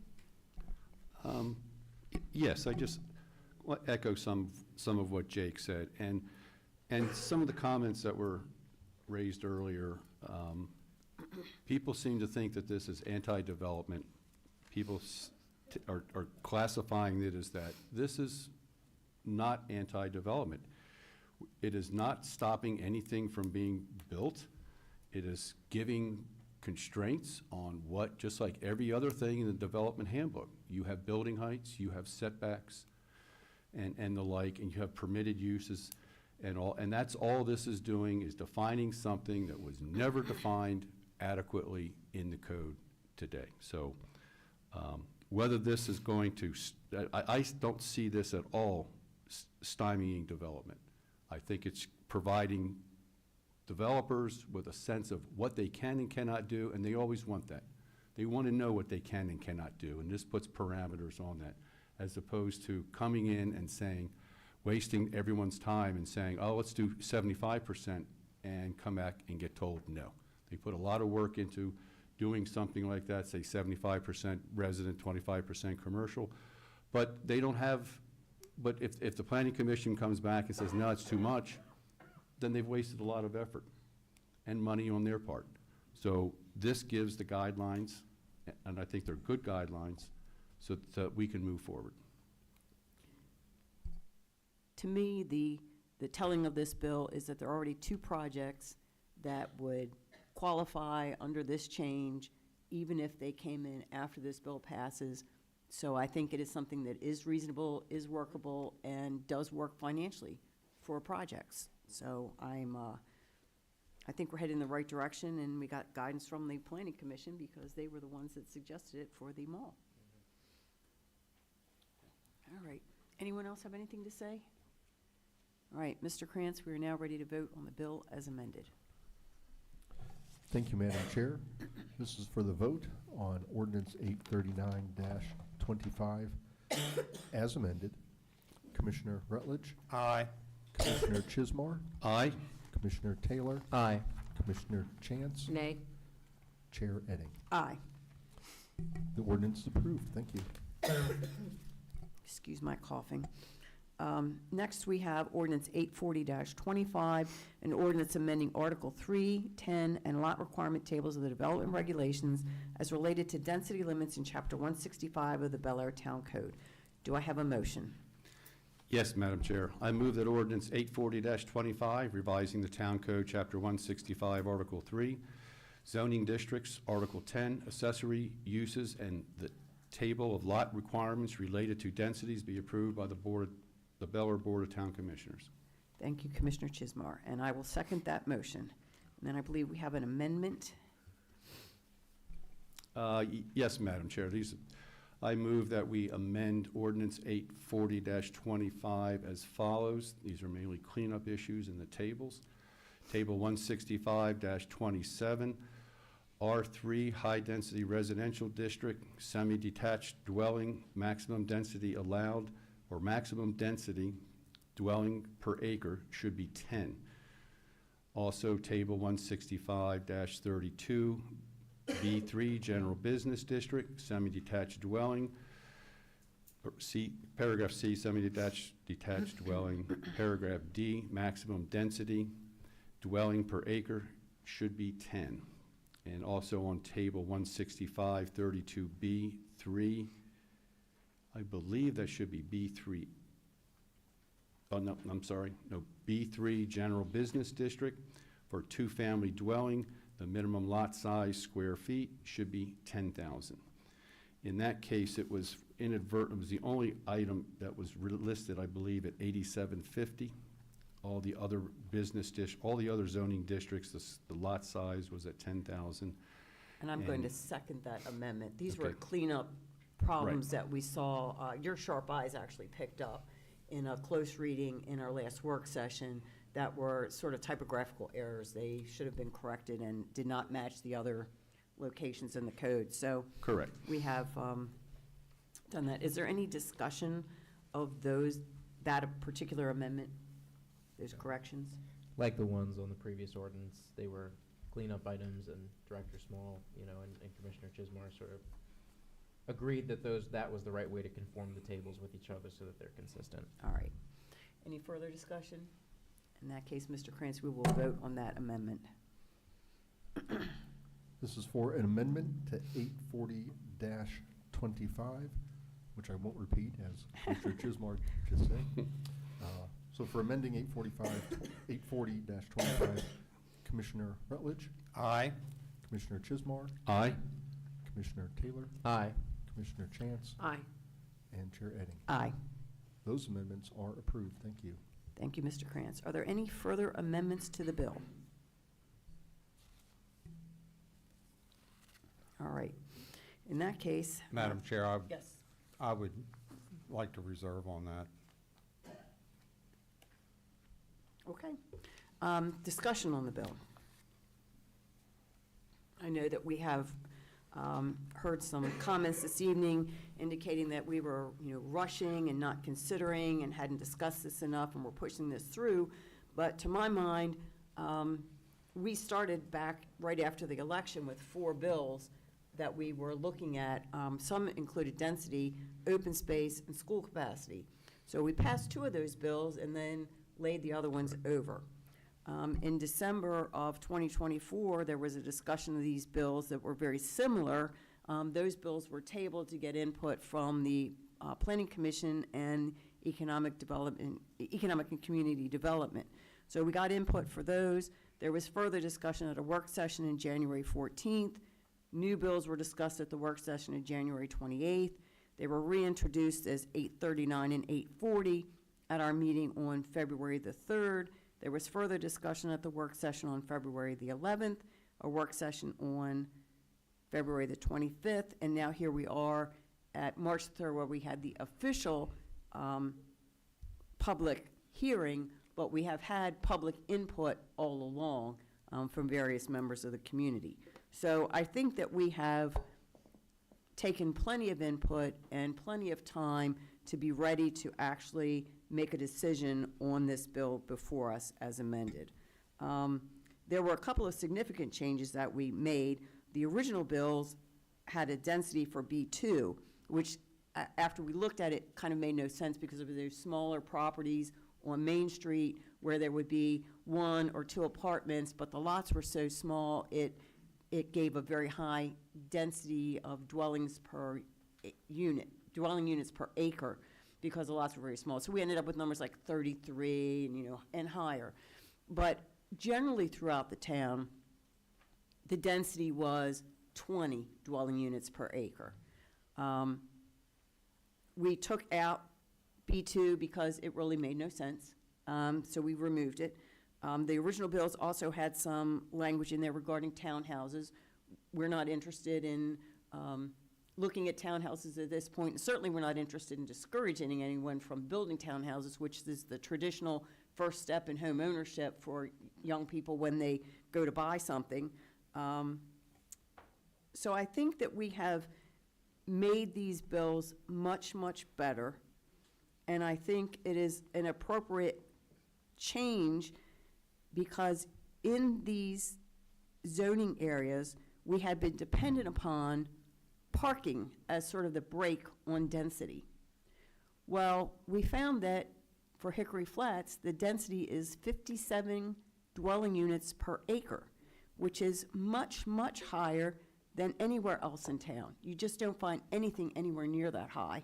And certainly 57 dwelling units per acre from Hickory Flats is a much bigger difference to our town in terms of traffic on a 1 lane in each direction street than it would be for the 44 dwelling units per acre that's, created by something on Main Street that's just got 1 apartment on it. It's just not the same.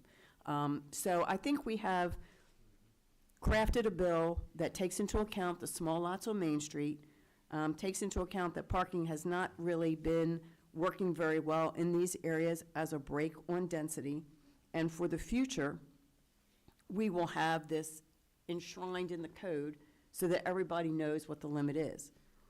To be clear, we are not rescinding any approvals. We are not terminating any agreements. Hickory Flats, if they proceed and are vested when this bill takes effect, if it is passed this evening, will not be affected by it. All the power lies with Hickory Flats. They initially got their approval from the Planning Commission in December of 2022. The parking agreement was signed by the town administrator as the town code permits in August of 2023. They had their Board of Appeals approval in April of 2022. It expired in April of 2024, and they did not meet the time limit to request an extension. Because their approval had expired, they had to go back to the Board of Appeals for approval. And then they had to go back to the Planning Commission to ask for an extension of that approval. At the end of the day, it is really within Hickory Flats' power whether this bill applies to them or not. But I don't see any reason to do a special carve-out for them. Laws take effect all the time, and you're on one side of the line or the other side. My house was built according to whatever building code was in effect in 1986. It does not have a sprinkler system. At some point, the flip of the switch, houses that were built had to have a sprinkler system. This is nothing unusual. It is not designed to do anything other than ensure that we do not have this again. Madam Chair, if I may. Certainly. Thank you. First, I want to thank you, Chair Edding, and the commissioners for allowing a careful deliberation on this ordinance and for giving us a robust period for input for the public and the interested persons. I want to thank everybody who's come out here this evening, and particularly to all those who have spoken. And I wanted to share, as I have deliberated on this bill, that I've been guided by three principles in considering my vote on this weighty matter. And my first principle is property rights. The second is our representative form of government as the voice of the voters. And the third is fairness. First, as to property rights, my duty to give due care and heavy weight to property rights arises from my oath of office, which binds me to obey the Constitution, federal and state, and the laws of the state of Maryland. Property rights and property ownership enjoy prominent safeguards under law and under our Constitution. And while the law and the Constitution permit us as commissioners to change property rights through our zoning laws and building regulations, we must, in my opinion, do so with due regard for the property owners and take that very seriously. Second, our representative form of government.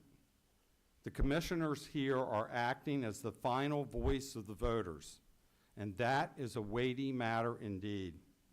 Yet, that is not and can never be the final word in matters of constitutional implication. The power of the people is by design limited. The power of government is by design limited. The majority does not have the unlimited power to do whatever it pleases. The powers of representative government in our nation are limited by our Constitution, and the oath of office I took cannot be ignored, and I am constrained from the raw exercise of power by that oath. Third, the concept of fairness mediates for me between the competing considerations of property rights on the one hand and the voice of the voters on the other. Fairness needs to be discerned by the facts. I have carefully listened since the initial version of this ordinance was introduced in December, and these are the facts as I see them.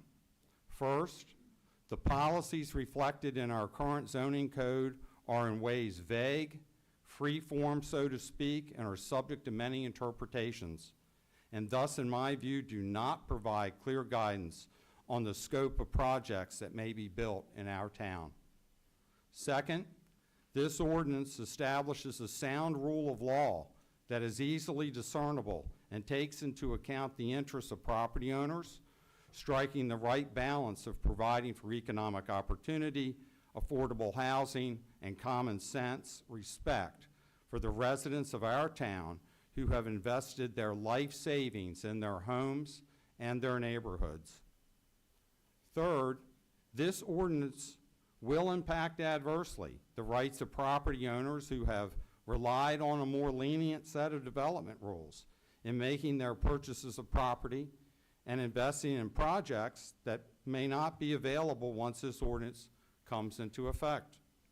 Fourth, all property owners have been on notice for almost 2 years that the people of Bel Air were demanding a change on the zoning policies of this town as the campaigns began for the election of 3 commissioners in 2023. It is clear, it is indisputable, that all property owners have been on notice since the summer of 2023 that the movement to bring change to the zoning laws was in full swing, with the momentum clearly against the policies of unfettered development. Yet, only 4 candidates filed to run for election. Those whose interests would be harmed by a change in government here in Town Hall failed to field more than 1 candidate to promote their interests. In November 2023, the voters of Bel Air cast their ballots and in a landslide demanded change. I have examined the record on the action and inaction taken by the owners of Hickory Flats since the election of 2023. The owners of Hickory Flats have failed to demonstrate why they did not move forward diligently. A year and a half ago, the demolition permits for 2 houses were issued for Hickory Flats. The owners of Hickory Flats have failed to demonstrate why they demolished only 1 of the 2 houses on their land. The owners of Hickory Flats have failed to demonstrate why they delayed the final pulling of their building permit until 2025. The owners of Hickory Flats have failed to demonstrate why they recently started excavation and then stopped and did nothing during the warm weather we've had in the past week. Bottom line, the town of Bel Air has not prevented them from being well under construction long before this bill was introduced. Some believe that Hickory Flats may be beyond the reach of this ordinance as a matter of Maryland law, and some do not. That will be a matter for determination at a later date, and that is not the question before us tonight. Tonight, the first question is whether this ordinance is good and sound public policy. And on that score, I have no doubt that it is in fact good and sound public policy and should be passed. The second question for me tonight is whether an exclusion should be granted by this commission for any project that has pulled its building permit before the effective date of this ordinance. I have listened carefully and weighed my guiding principles throughout this legislative process. This ordinance was not rushed, and compared to other high-impact zoning legislation of the past, this ordinance has been well considered and debated and crafted into its current form. All interested parties and residents and businesses of Bel Air have had ample notice and opportunity to be heard. The voices of the voters of Bel Air have been well respected by the commissioners, and now the debate is coming to its conclusion on this ordinance. Turning now to my final element of fairness. I learned this sound piece of advice on the farm of my youth. Make hay while the sun is shining. And this rule of equity sticks in my head from law school. Equity does not reward those who sleep on their rights. The equities do not favor a special legislative exemption on this ordinance for anyone. And in conclusion, I will be voting to pass this ordinance. Thank you, Madam Chair. Thank you, Commissioner Rutledge. Well, that's going to be a difficult act to follow. I was going to say, very eloquently said. Very.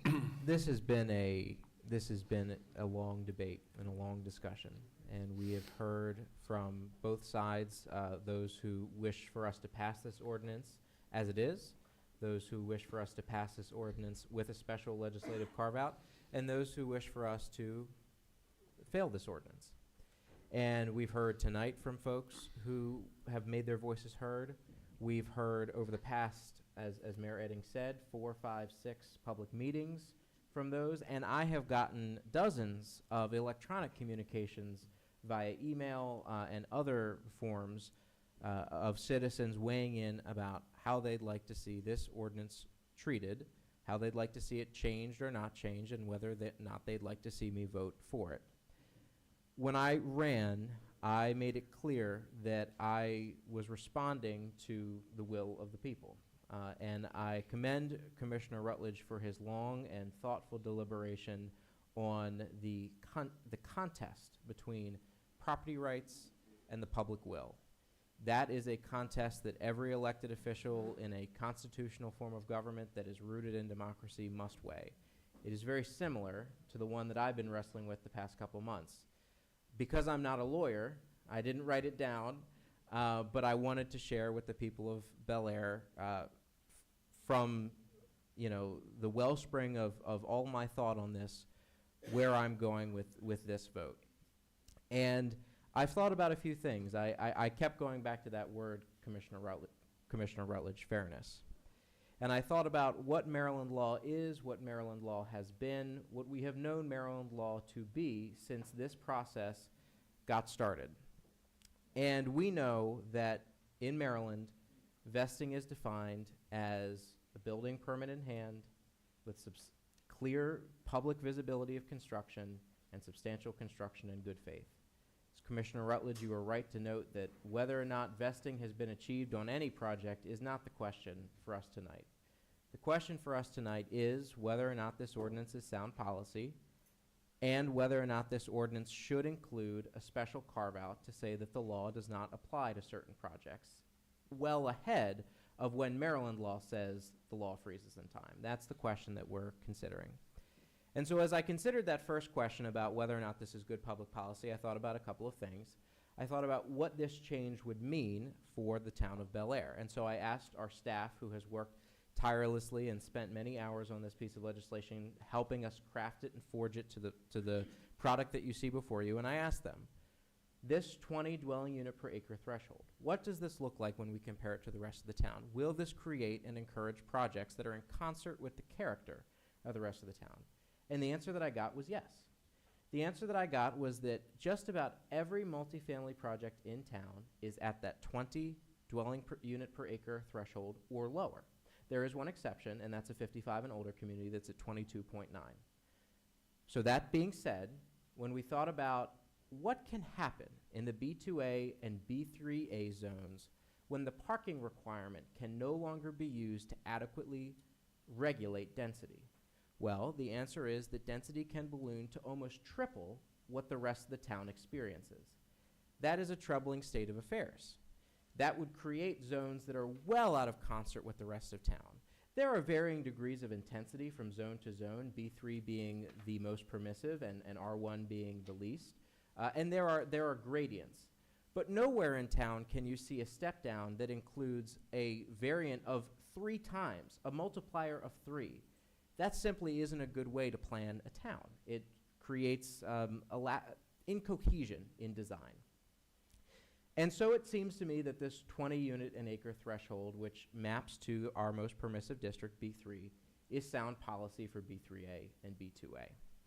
It also seems to me, and I've heard this from the public today, that perhaps there is a glut of parking in Bel Air. That's an issue that I think we have common ground. And I think it's been the wrong-headed policy of the town to rely on overhanded parking requirements to regulate density. I think we can regulate density as we're doing here through codification while also recognizing that asking for 1 million parking spaces perhaps isn't necessary in downtown. We can do both at the same time. And I'm interested in reevaluating those requirements so long as they don't adversely affect the density that's allowed in town. That is the key item here. That was the key item that I heard when knocking on doors and talking to residents, that they understand that we're not about shutting down growth. That's not what's happening here in Bel Air. They just want to see projects that are in concert with the character of the community that they know and love, and they'd like to see the community grow in a responsible fashion. So, with all that being said, I think that the ordinance is, in fact, sound public policy. I think that it will chart a better Bel Air. I think that it will create and engender projects that are good for the town. I think that it will encourage both home ownership and a gateway to home ownership.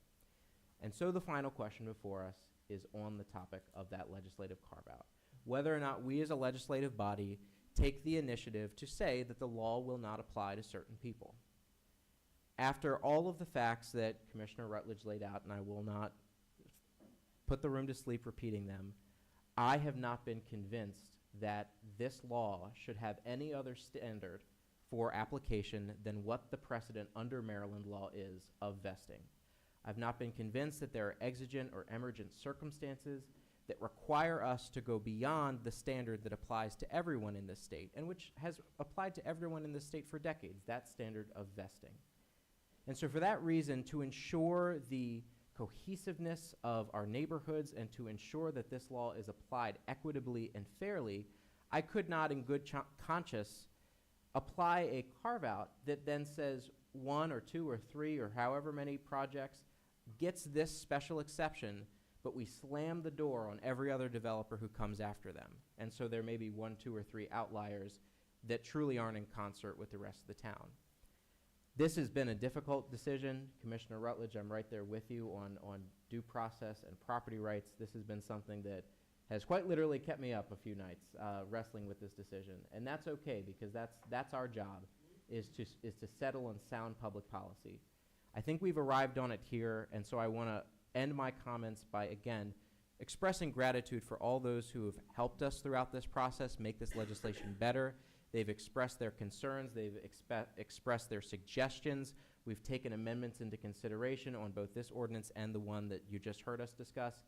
And most of all, I want to thank, I want to thank our town staff for their incredible support. I want to thank my colleagues for engaging in this debate and putting up with our soliloquies, as we are so often to engage in. But I do want to most of all thank the members of the public who took the time to engage in this critical discussion.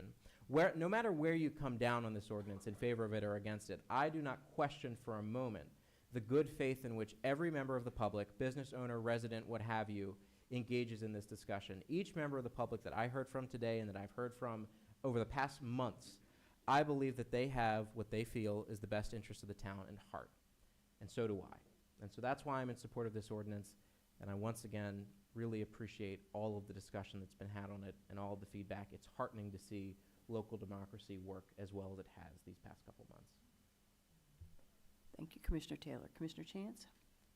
Well, I am not going to go on and on, but what I will say is that I have heard, especially from economic development point of view on all of this, and I cannot agree with these ordinances. I'm sorry that it does not go along with the other commissioners, but I feel firmly opposed to these ordinances.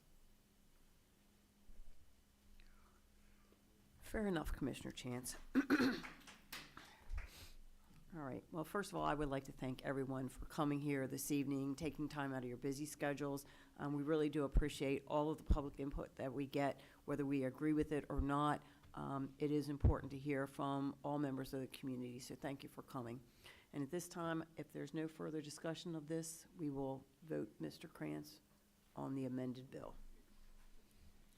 Thank you, Madam Chair. This is for a vote on ordinance 840-25 as amended.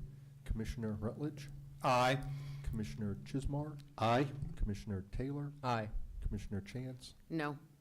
And Chair Edding. Aye. The ordinance passes. Thank you. Thank you, Mr. Krantz. All right, moving on to new business. Resolution 1246-25, the Armory Fee Schedule Amendments. May I have a motion?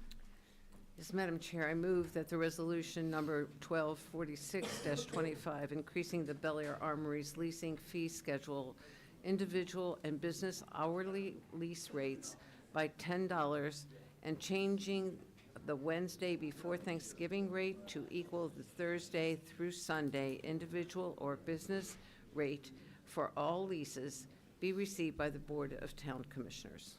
Thank you, Commissioner Chance. May I have a second? Second. Thank you, Commissioner Taylor. All right, and presenting on the Armory fee schedule is Mr. Krantz. You want to take a 2-minute break while everybody exits?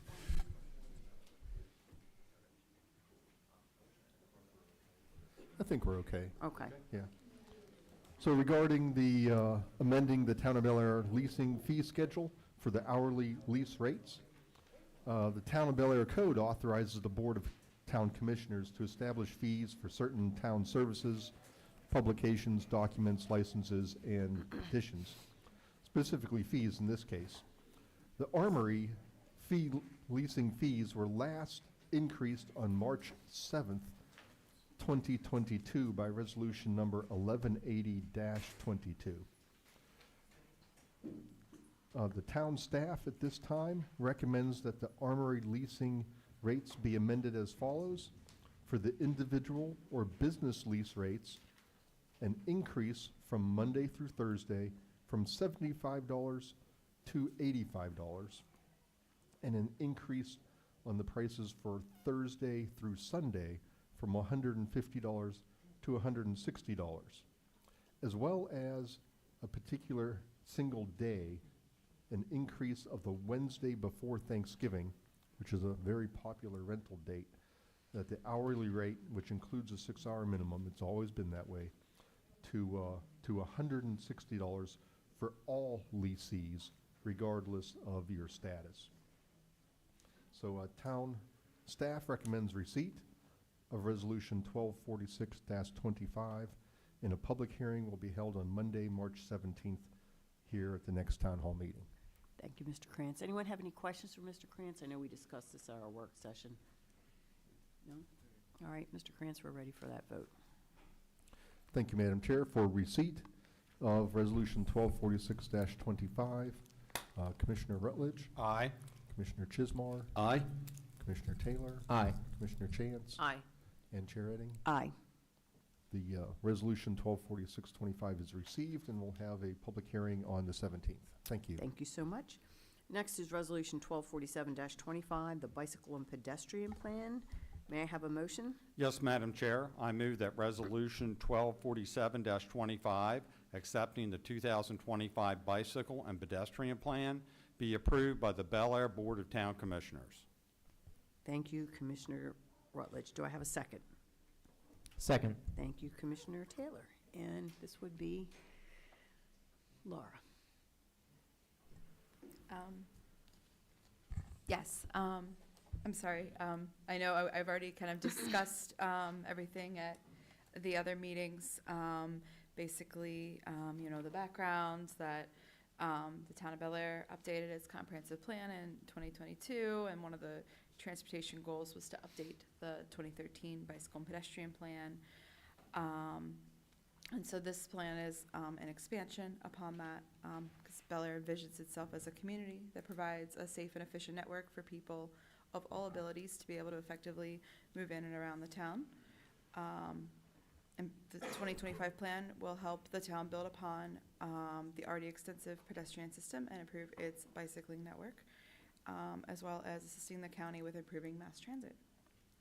And so, initiating the update to the existing plan, the town reviewed previous planning documents, held an open house in June of 2024, set up boards and easels at the Bel Air Farmers Market, and created an online survey to gain feedback and comments from Bel Air citizens.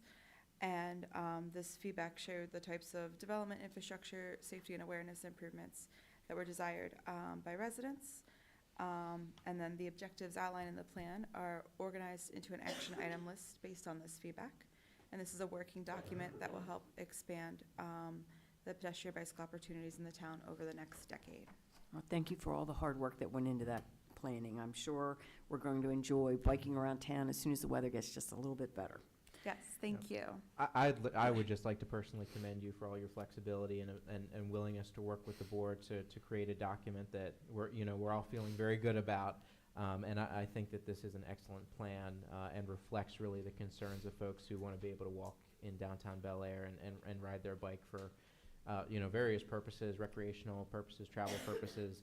I think this is a solid plan, and I commend you for putting it together. It's a long document, which is how it's a lot of good stuff in there. So I encourage any member of the public, especially town residents, but any member of the public who's watching either here or virtually to go ahead and give it a read. It's got some good stuff in there. Thank you. Anyone have any questions for Laura? Whoops. The 9 o'clock hour. Time to take out my trash for trash day. All right. Anyone have any questions for Laura? No? All right. In that case, Mr. Krantz, I think we're ready for the vote. Thank you, Madam Chair. This is for the Resolution 1247-25, the Bicycle and Pedestrian Plan, for the Bel Air Board of Town Commissioners to accept it. Commissioner Rutledge? Aye. Commissioner Chismar? Aye. Commissioner Taylor? Aye. Commissioner Chance? Aye. And Chair Edding. Aye. The resolution is approved. Thank you. I too want to say thank you so much. It was a lot of hard work, really well done. Thank you.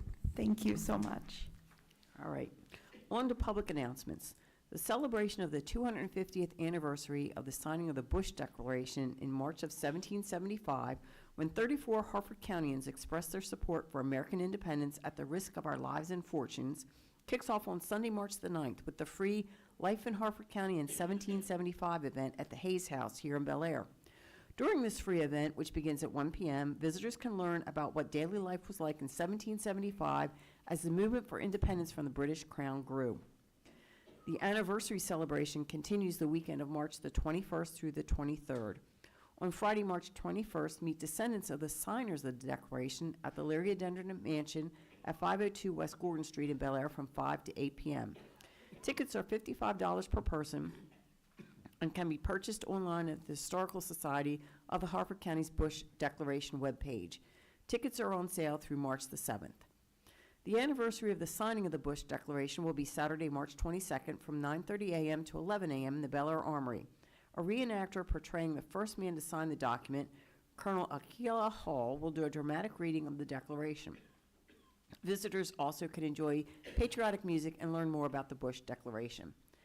Additional information about the celebratory weekend, including the opportunity to visit sites throughout Harford County related to the Bush Declaration and the annual dinner for the Hereditary Order of the Signers of the Bush Declaration on Sunday, March the 23rd at Mountain Branch Golf Club in Joppa, is available online at harfordhistory.org/bush-declaration and bushdeclaration.org.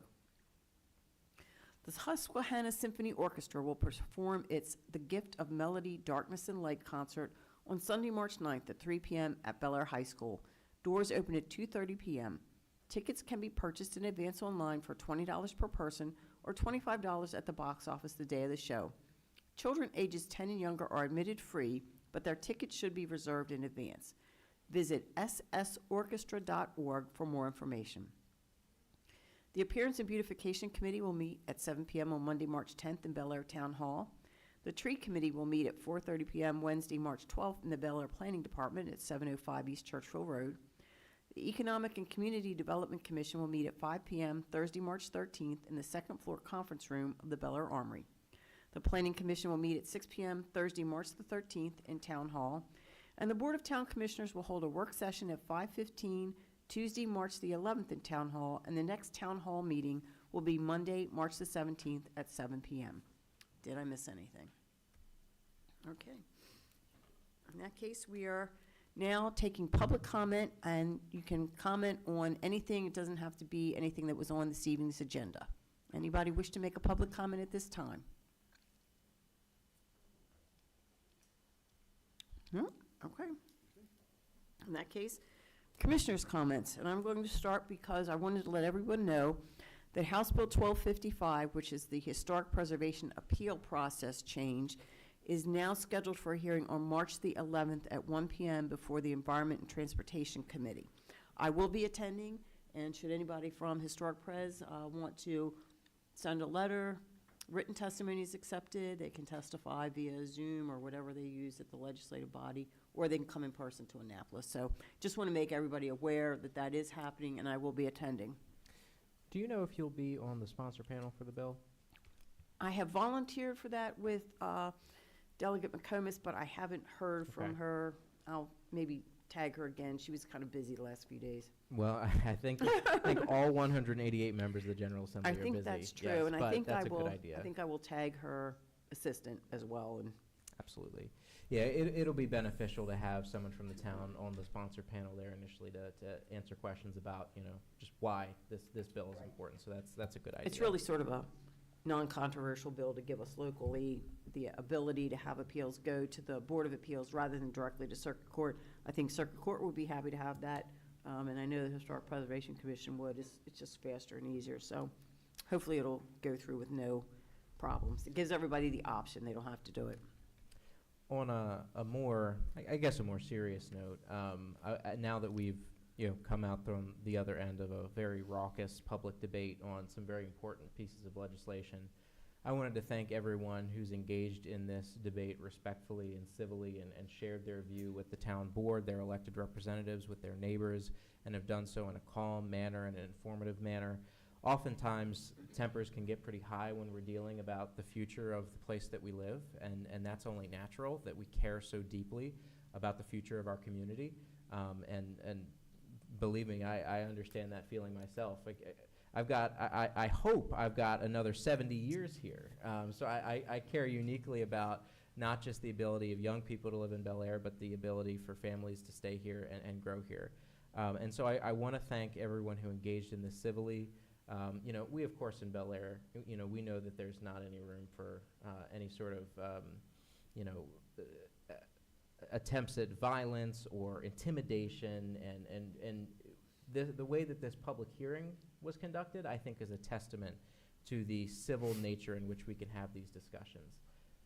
And I think that is such a critical thing to remember as we move forward in these discussions. We all care about Bel Air, even when we disagree.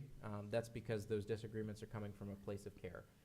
And so I appreciate all those who contributed their voice, because even when we're getting a chorus of voices that seem to disagree with each other, I find that in sifting through the details about what individual people are saying, and when those contributions are meaningful and substantive, it really helps me make the decision all the clearer to take that input. And I'm able to represent the people that I was elected to represent much more genuinely when we hear from them. So I just wanted to take a moment of personal privilege there to thank those who engaged in that conversation, and the overwhelming majority of folks who did so respectfully and with a view towards what's best for the town. I couldn't agree more. I thought the hearings went very well. I agree that tonight went very well, but I was very saddened by a lot of what happened, especially over the weekend with either Facebook or I particularly was offended by a letter to the commissioners that spoke to me personally, questioning my ethics and my morality, and that has taken a toll on how I feel about who we are as a people, that we would be so ugly at times. So tonight was refreshing, and I was very happy that we had people come and speak respectfully and have differing opinions, and that's fine.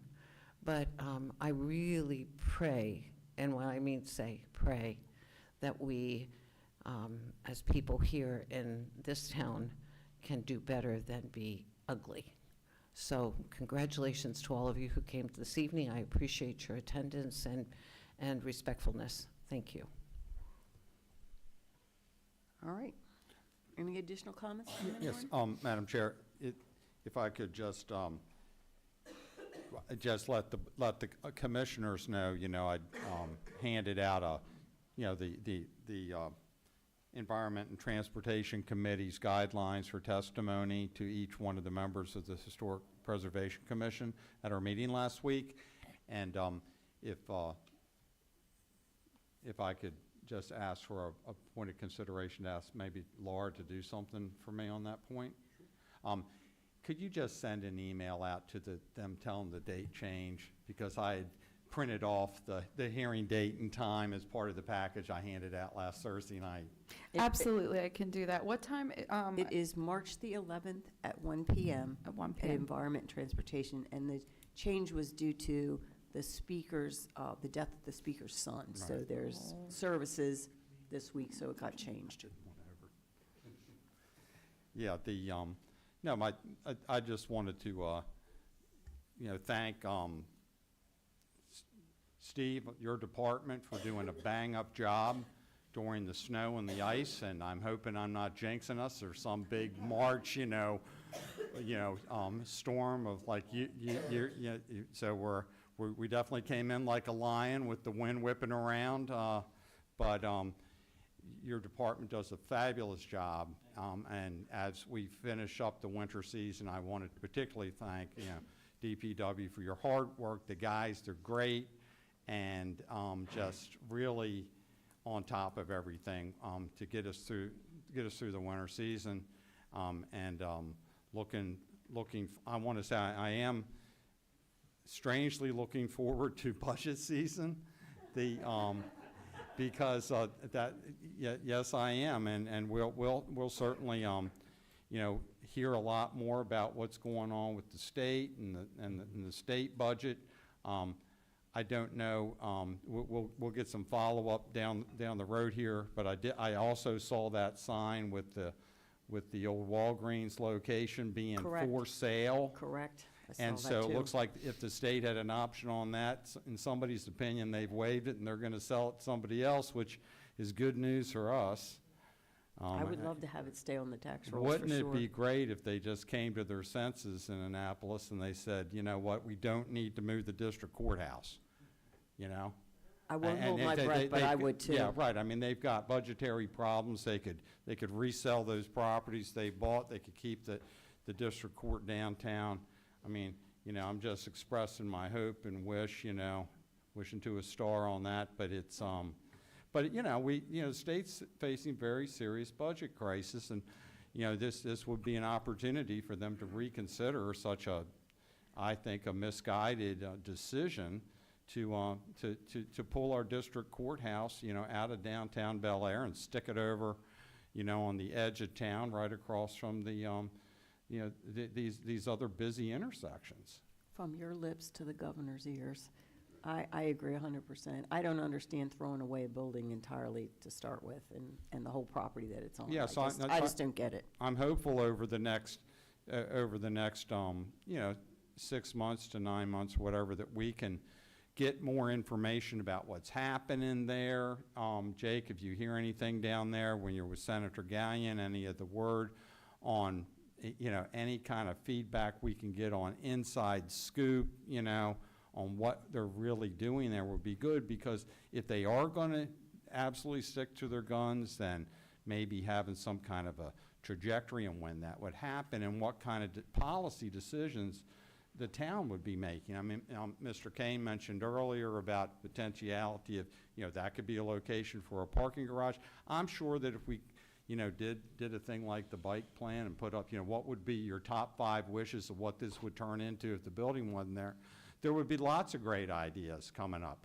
But I would like to see us start to, and I realize we can't start to really think heavily about that until we start to know more about the plans. Of course, the county's a big player in that, whether they'd want to, if the town's going to, the state's going to surplus, whatever they call it, to the That would be my guess, to is the that county, they would and then surplus it to the county. and whether the county wanted to hang on to that, or whether they wanted to, co-op, because in spite of flashpoints with the county, we still love our county, and we're part of it, and we respect the elected officials in the county.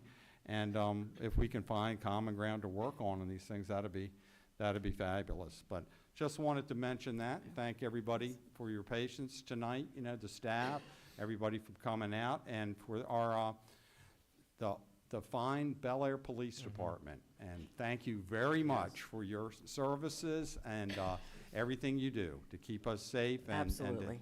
and to stand for law and order, which this community stands for. Thank you. I'm glad that the extra security was not needed. I saw Lieutenant Farr here, I see the Deputy Chief here, and of course, Chief, you are our Always here. security guard extraordinaire. We appreciate all that you do to keep this town safe, and I'm glad that the town showed up for us tonight. You know, there was a lot of discussion about parking, and I know we had the brief discussions many months ago. Correct. And we put it on the back burner because of some other things that were going on we thought were more important. But I think we need to bring up the issue about parking in our surface lots and which ones because we do have a surplus of parking, and we have parking lots that are underutilized, so why aren't we potentially looking at them and then go through the process of selling them and getting them back on the tax rolls? I agree. That's one thing. I think So we that's should something we definitely need to look at go in and discuss and see what the utilizations are of the various lots. Well, we can't sell the parking lots, or the parking garage No. spaces. I mean, you know, to get back on the tax rolls, but we can sell some of the surface lots. I think that's important. And one of the then- first ones I would look at is where the BB&T Bank was, next to the sheriff's office. On Main Street. On Main Street. I think that the thought was initially that Town Hall was going to move there, then it did not, and, you know, this has been renovated, and I know everybody's gotten used to that parking there, but it's right by the parking garage, and also by that lot that's behind the Shoemaker and everything in Right. Burns Alley. You also have the Hickory lot, which is also, but it's Right. kind of shared with the library, but so we need to look at some But some aspects of of it that. is not But really we just need to used. take a look Should at take it a look all at it. and do that. And the other thing with our meeting we had the other day with Tony Giordano, the county councilman, they made a change in their ordinances about how traffic studies are done. They did. Instead of, they just made a and it made sense. Instead of having the developer hire their own traffic study contractor or whatever, that they had to go through the county. The county somehow hires a the county traffic- hires the traffic engineer to do the traffic study. Right. But So the developer pays. It's more of it's more of an objective, neutral view. I mean, if you're gonna hire somebody to do a study for you so that you can do something, you know, what's the likelihood that it's gonna come out? Or it's either, I'm not saying that they're rigged, but there's a perception that it can be. And it doesn't make sense to have them pay for their contractor to tell you it's okay. It should be some neutral It piques my party. interest as well. So we ought to take a look at that and see what goes with that. Because, you know, traffic is an issue that all our citizens bring up and everything. And, you know, how should traffic studies be conducted? We should take a look at that. So things to put on our work schedule and topics. I mean, these ordinances these last two ordinances were the main focus of our work sessions the last month or two. So, I mean, Eddie, we had an ongoing list. We may want to add, I know the parking was on there, now maybe the traffic contractor, and then maybe look at, okay, what are the next things we want to tackle? So when Okay. Kevin Small comes back from his well-deserved vacation, Yeah. he will have a list of new ideas. You mean not when, if. Well, let's not tell him that we have some new ideas. Make it more likely he'll come back.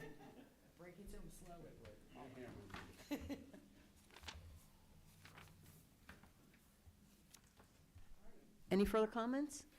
In that case, do I have a motion to adjourn? I move to adjourn this meeting. And do I have a second? Second. All in favor? Aye. We are adjourned.